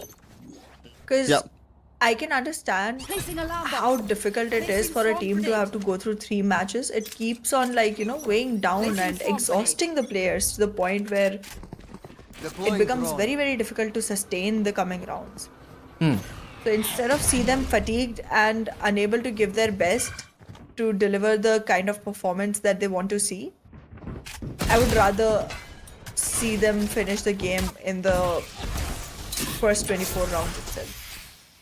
And we're already across with 21 Oh no, in the where is your gun, my friend? Where is your gun? Oh my god, what a timing! Both of them just surpassed each other. Didn't even say hi. Spike, the planter down, who B. is down. Envy just sneaked in and he took down one guy. Panda did cross over. Could not take love over there. Messed up big time. And look at Disease. Where is he standing? He's standing at a point. Oh my god, Som! Standing. He should have dismissed. Toxin screen down. And rather than dismissing, he used his healing ability. My goodness. As I said, now Romeo doesn't know where these guys are going. Now after planting, obviously you should play post plant. Okay, he finally commits the Viper's Pit. After committing it, he goes out. Okay. Can Romeo clutch it out? It's gonna be really, really difficult. Because he's gonna overthink a lot. Because of the Viper's Pit. Needs to jump down. Whatever he needs to do it really quickly. Okay. The nanoswarms are placed. So the timing is going to be much more cramped up. He's not gonna stick. Yeah, it wasn't gonna result into a good outcome anyways, because both the players had elevation difference and they were determined to swing together. So there was not much that can be done from the side of NBS on this particular one. However, I think if it does get pushed into an overtime, NBS will have a much easier run. So Rising Esports should want to finish it as quickly as possible. Actually, Som didn't get the time to dismiss. Obviously, we can't be that harsh. He tried his level best. I watched it pretty carefully now. But yeah, his approach was correct. But now the problem is they cannot go in for a buy. They have to save. Romeo is the only one who has a gun. Guardian, obviously. Som once again trying to go ahead and find something. The Owl Drone will obviously reveal some kind of position. 0 point and the recon. Now the Owl Drone comes in. See, this is what I was talking about. So much information you guys can belt on. Disease knows there's a backstab coming in from 3 players. So obviously the side would be clear. Run in towards the side. There would be only one guy who would be defending it. But Panda, these guys are... Oh my god, this is something which these guys need to stop. The bleeding is not being stopped yet. Wimp is just holding. Okay, he just needs to buy time. He just needs to buy time. One tap god. Oh my god. One tap god. He's Just changing the flow of the game. Yeah. Last player standing. Oh my god. Now he's either gonna get stuck. He cannot spam and finish. Panda does the job. Smash point.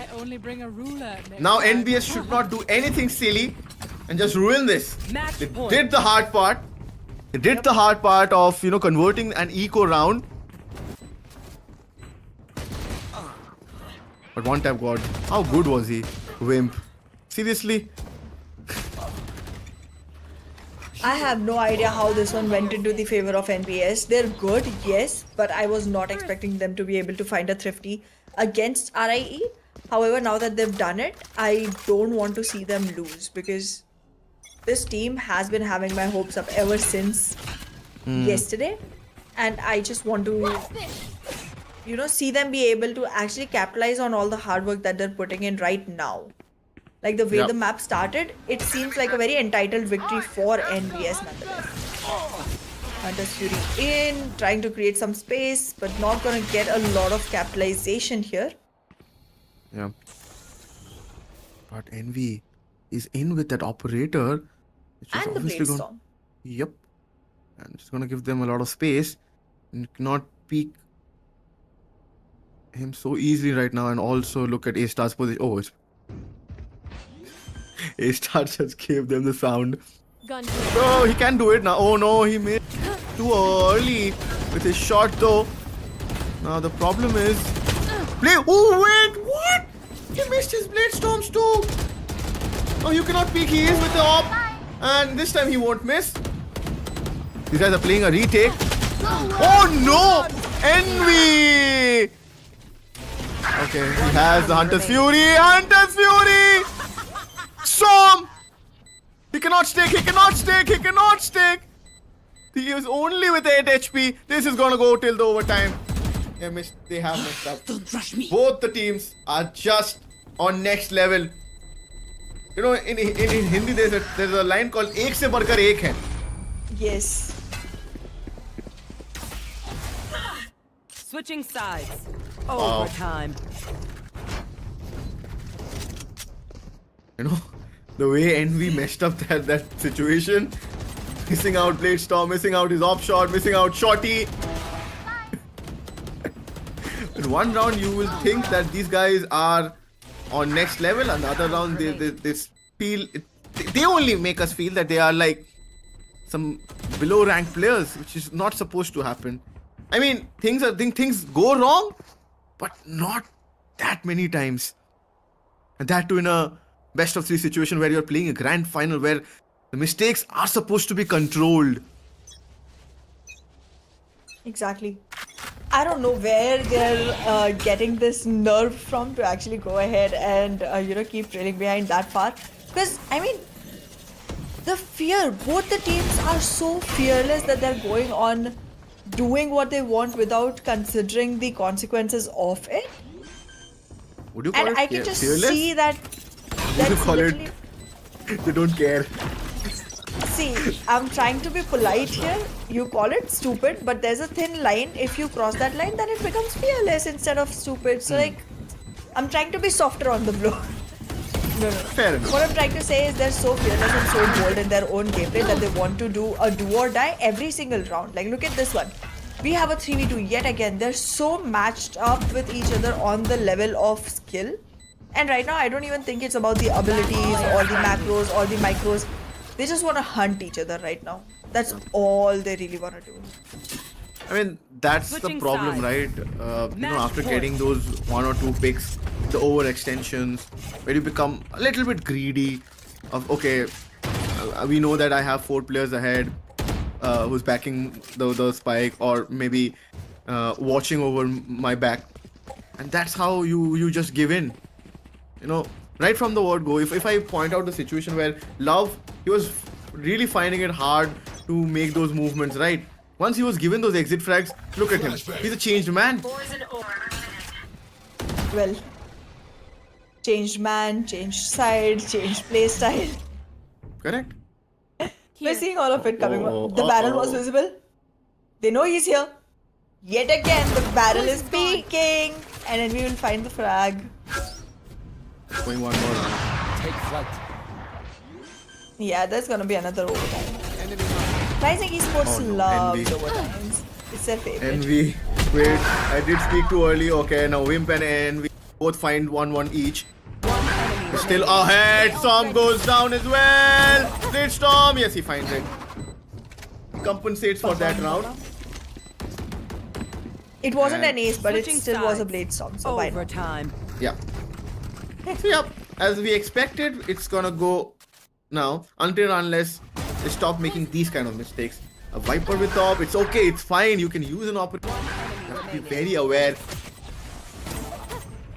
You have to be careful about the timings also. Well, careful is a word that both of them kind of dropped from their dictionaries. If we remember the conversation we were having Yeah, just a little correct. bit earlier. Correct. Too suppressed. Now they're becoming even more, ridiculous with the way they're playing because they don't have to worry about the economy anymore. They're gonna be able to afford right kind of weapons every single round. They're literally going savage on this particular battle now. What's wrong with NBS? They're literally running around. Look at one tap god. Oh my god. They just want to fight. Down B. And obviously the spam will take a lot of HP. Disease takes down Storm. The operator guy goes down. Disease takes no. It's a 2v1. Panda position is obviously going to be expected, and the hard part is done. The hard part is done from Rising Esports. Now they can go ahead and get the win. NBS just messed up big time. I mean, your positions are revealed. Why are you running it? Just take time. Just slow things down. So much dry peeking going on inside the map. Let's see how, Rising Esports, plays out this one and NBS reacts to this. Because I'm pretty sure something which might go wrong okay. These guys are aggressive now. NBS wants to run. And these guys are going in towards the opposite direction, okay. Noob is fighting. Called for. Yeah, it is. The site is up for grabs though. Poison's off. It is. Toxins Look at going that. up. Util after util. Complete control. The plant is in. Shock dart will go in, but it's just gonna be slightly late. Finds one good position for the side of NB. Stay down. But look at that.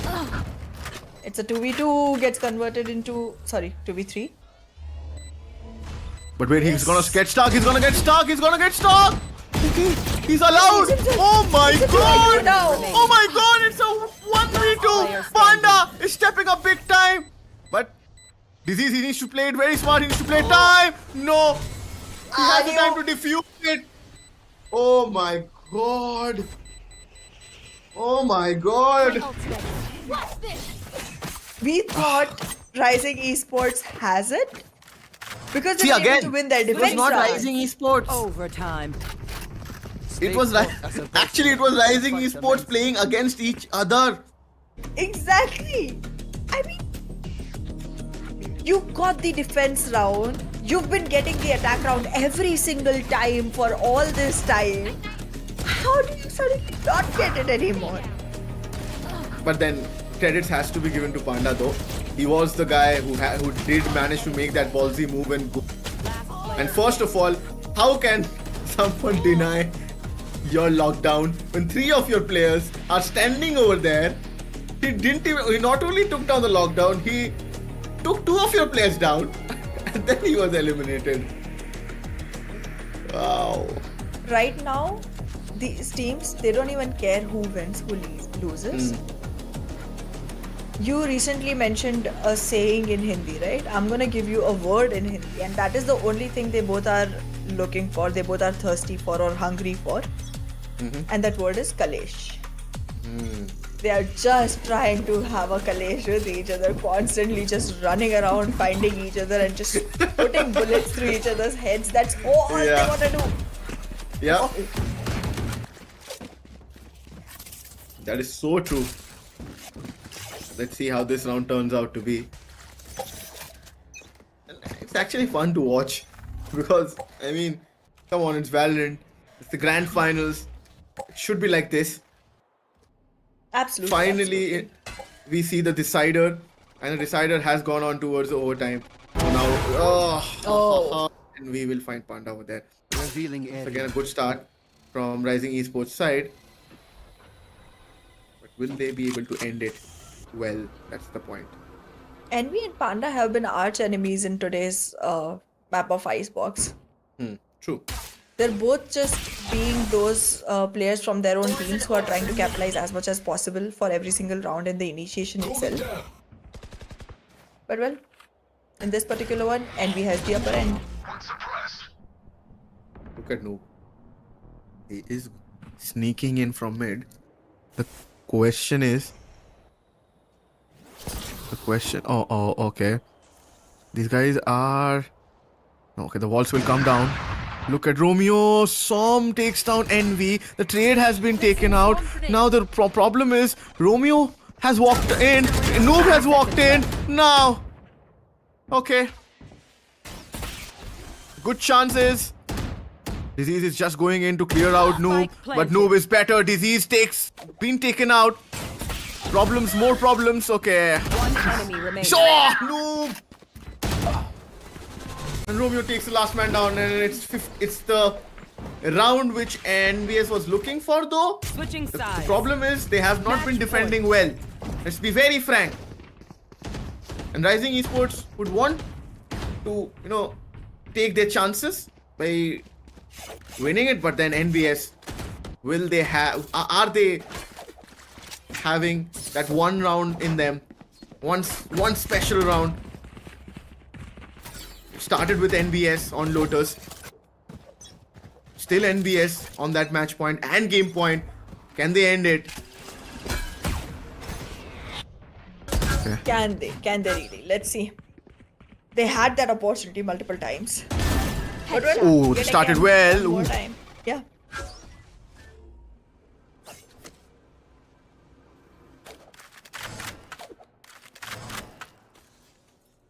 What they have done is, Ahana, they have slowed things down for Rising Esports. Now Rising Esports don't know what to do, is what I feel like, because Envy has been the man who has been doing the work, or maybe creating the space. Yeah. Toxin screen down. With him Calling- gone, they are just fumbling to find out what exactly they need to do next. And their confusion is confusing the players of NBS as well. They are unaware Yeah. of where the hit might happen now. Thank you for that. I literally forgot that. Yeah, Rising Esports is also Yeah. playing against them.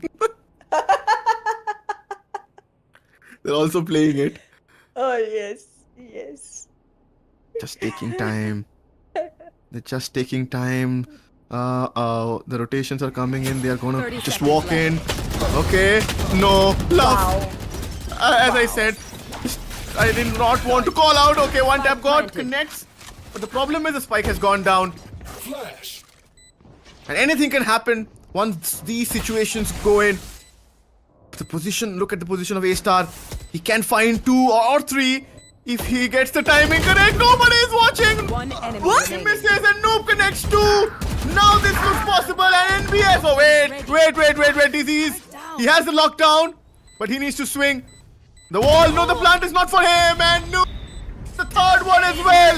The Viper spin, and now they can do whatever they want to do. NBS are champions of Test of Valor. 30 Finally. rounds. Yes. 30 rounds. We had to wait till They the covered up 30th for round, everything. and also 3 maps. Exactly. They covered up for everything they missed in the last 2 maps. Yeah. Like it was 13-7. So they missed out on 7 rounds in that one, I guess. 5 rounds. 5 rounds in that one. And then they had 13-3. So they missed out on 8 rounds in that one. So they tried to cover up for everything that they missed out by going overtime.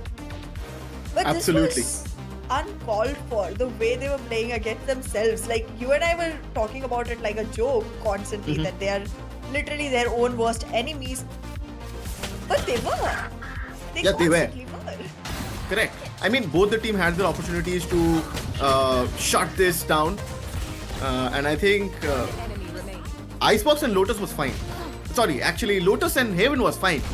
Icebox was too much. Because at some point of time, NBS had the scoreline of 8-0.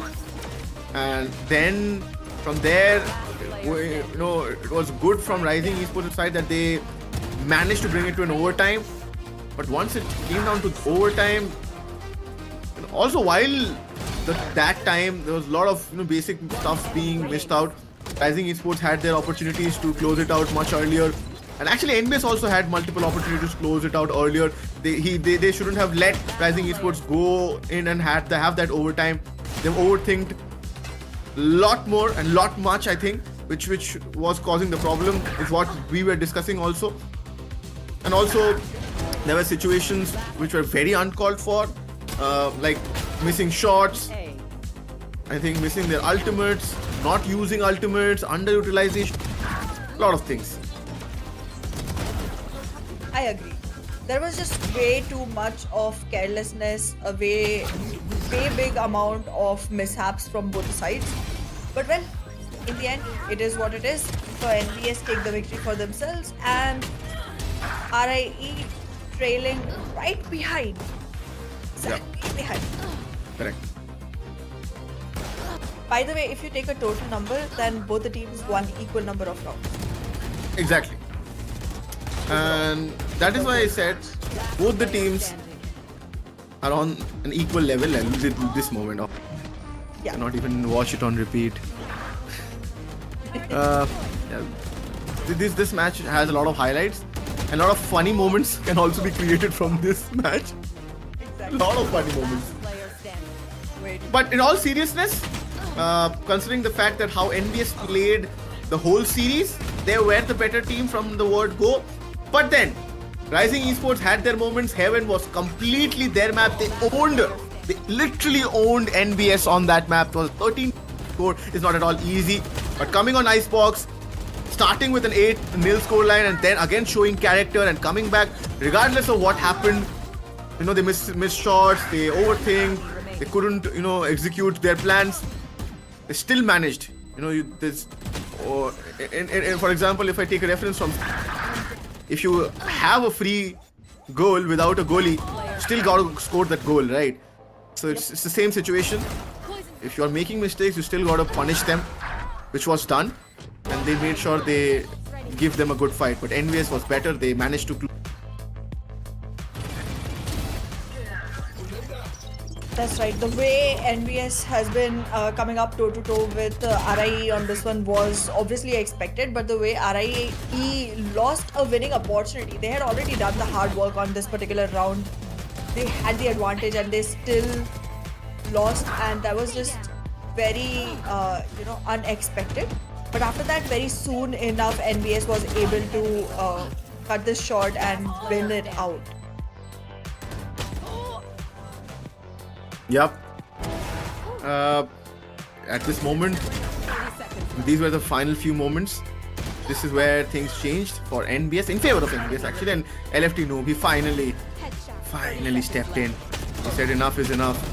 That round was supposed to be converted, and after that, on the defensive half, again, Noob striked. Noob was the one who created that difference in both the rounds actually. He went ahead and got that, I think he got a 4K or a 3K.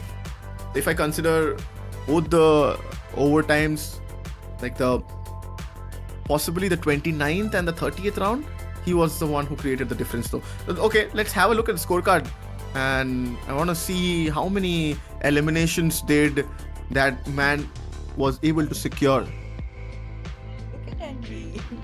36. Look at him. 36, exactly. That's way too many. Look at A-Star.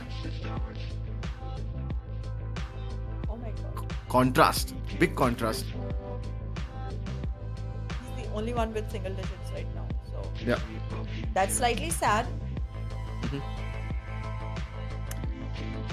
And I think, see, after watching, 31 rounds? If I consider... Yeah, not actually 31, it's 30 rounds. 30 rounds. After watching 30 rounds, you want a better performance, but then that's okay. Everyone has their own days. Wimp, he did step up. Disease stepped up. Love, he turned things around a lot better than what we saw in the previous two maps, and that's why we saw the score, and they were much more active as a team. But then again, Envy was trying his level best, so his inclusion made sure that this fight back came in from Rising Esports. Otherwise, we have been over much earlier with the tournament, because prize element, which we both were not expecting we would see him, and that is something was a good inclusion. Maybe if they would have been on the winning side, it would have been much better, but then it's okay. They still have time on the next stage, which is where we are going to see all the four semi-finals that we saw yesterday, and also in the legacy path, and those 8 teams will fight in a double elimination bracket format, which is going to come up next. The dates aren't revealed yet, so wait for that. I mean, we waited for the whole match, so The dates are not gonna be that difficult a thing to wait for.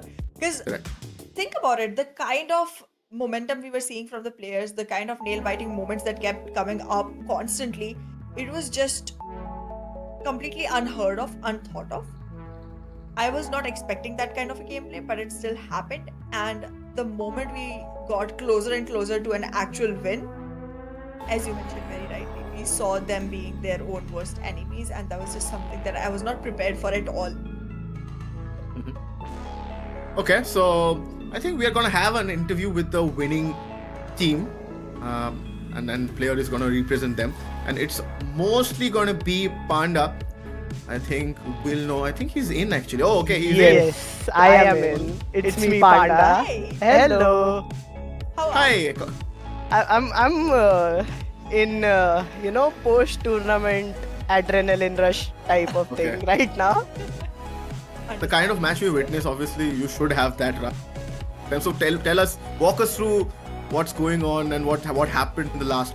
Quickly about ice. We'll break this down, but then talk about Icebox first. So basically, for first map, we had prepared our Lotus, and I was the IGL, so I had prepared anti-strats to their strats. So for the first map, we were all good. Haven was a little out of the box for us. And when it came down to Icebox, I just told my team one thing, that guys, the pressure is on them. We are a new team. We have been playing only since the past week, and they have been practicing for a long time. Just forget that it's a final and just play your game. That's a very good strategy. I would suggest It always you- works. The only strategy I ever follow is kill everyone and don't die, which does not really work, but in theory it sounds very nice. However, Definitely. I have a specific question for you. Yes. Your name is Nearest Bastan, Yeah. and from the person I was casting with yesterday, which is Auzora, I have heard that you're one of the teams that is found in every place for every tournament. Do you guys really have a bus of your own, which has your name and computers and everything set up? No. We unfortunately not yet. Is that One the day, rules? maybe. One day, I we wanna get see a it gaming whenever bus. it comes out. We get a gaming bus on the go LAN tournament. Yes, that seems like a good goal to have. Also, Panda, I wanted to know that was it pre-decided that Som was playing Reina on this map, because he was the guy who was literally connecting his shot from the word go right from map Lotus, Yep. and he made a difference. That's what I Well, want to know. Icebox was our perma ban. We didn't expect the opponents to pick Icebox, so it was decided that it's gonna be a double duel comp, and Som would be on Reina. And the only change was I told Som that just go in and kill them wherever you want. Makes Okay. sense. Okay, in the beginning itself, when we were discussing pre-game, I was very sure that it was gonna be a 2-0 with you guys winning. But the second map did not turn out as we expected. From our caster perspective, it very much looked like NV took you guys very much by surprise by being Neon on that map. What exactly happened? I think, yeah, Envy on Neon was pretty surprising. I mean, we knew somewhere that he is gonna play Neon on Haven, but as I said, we've been playing just for a week, so we didn't have it all prepared and in our mind that what all we can do. So I think we lacked a bit of coordination on our part, or else it would have been a 2-0, what you wished for. Next Well, time, maybe- definitely. Yep. So considering the fact that you guys have stage, which is gonna start pretty soon. Obviously, the dates aren't yet up yet. So talk us through the experience of how was the tournament for you? I think the tournament had a very good format. It was new for a lot of teams, the format which we are following the tournament in, like Valor 1, Valor 2.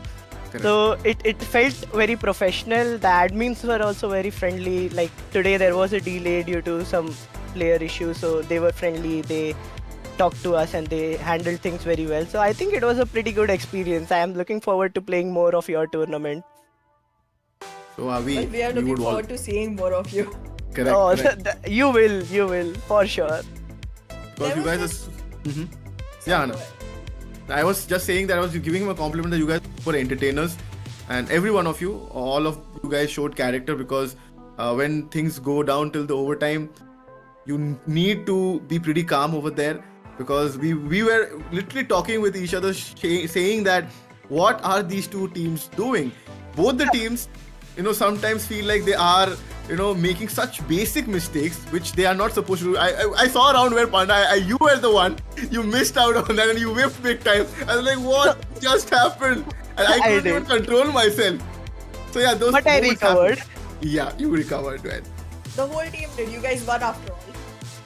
But Yep. yeah, there was this one particular fight that I want to compliment you for. If I am not messing up the names, it has been a long day. I think it was you in the map of Haven on site A. Mhm. And you had to go for flicks and you got 3 kills, one after the other, in Yep. very difficult situation. Yeah, it was you. It was Lotus, and it was Okay, the sorry. eco round of opponents while Correct. they were He attacking. had a guardian in his hand. I had a guardian, Yes. and I just Correct. flicked Omen behind me, then Vice, and then Raze. Yes, Lotus. Yes. Yeah. It was still site A. I got something right. Yep, it and was site A. you. Yes, yeah, it was me. 2 on 3. Good for Yep. me. But that was very nice. How were you able to, be in a state where you're able to even like predict that this might happen? Because it didn't seem like that the omen behind you was making any noise, but you just instantly knew which fight to take when. That's one of the things I struggle with. If I'm alive. Yeah. Well, what I have in mind when I'm taking fights is what will be the most advantageous outcome for my team. Do I get one and die there in an eco? Do I get 2 or die? And I knew that they're eco. So I was playing close so that when they put their util, like if they omen flash or do something, I can avoid that util and I can try to get either at least 2 there. So my mental was that it's eco. I know they're coming here. I saw one guy. I've spotted one guy. I heard the omen TP. I knew he's gonna come behind me or stairs. Yep. So I just called my team stairs. They said no. So I said I looked behind me. I killed the omen. Then I looked behind again. I killed the other 2. So that's what was going on in my mind. It was super Very good. clear thinking. It was super good, Panda. And I think with that, I think congratulations once again, and thank you for your time. And thank you Thank for you coming. for your time. It was lovely talking to you guys. No, It has you been the guys. same pleasure on the other side. Yeah, exactly. Like after a best of 3 and that too, going to an overtime, you guys winning it. You said that you had an adrenaline coming in, so it's good that you could share your moments, and we'll obviously want to see you more. So the final stand is coming in, so just be prepared and let's see how far Panda and how far NBS is going. It's definitely very far. All the Thank very you, best thank for you, all. guys. Yeah. Thank you, thank you. Bye bye. Bye-bye. Bye bye. Good night. That was Panda, the IGL from NBS. Super good, I think. A happy face is what we are always looking for, Ahana, and that is something what we want at the end of the day after watching such good Valorant action. Absolutely, and that's exactly what we got to see. Love the way the team played. Love the genuinity on the team that Panda brought to the interview desk as well. Being very crisp and clear about everything and completely honest as well about the way the team is functioning, and they're on their way, knowing that they are so fresh into the scene and still performing to that level. I mean, I am awestruck. I think with that, the test of valor and our first stage of the qualifiers have come to an end. With this, we will move ahead towards the final stand, which has a much more bigger prize pool. You have to wait for that announcement to come in. The dates aren't revealed yet. So for that, you just need to go and follow Bharat Ascend Esports on their social media. You will be able to receive all the information over there. Till then, this was Oro with Zahana. We will take a sign off. Have a safe night and good night. Bye, guys.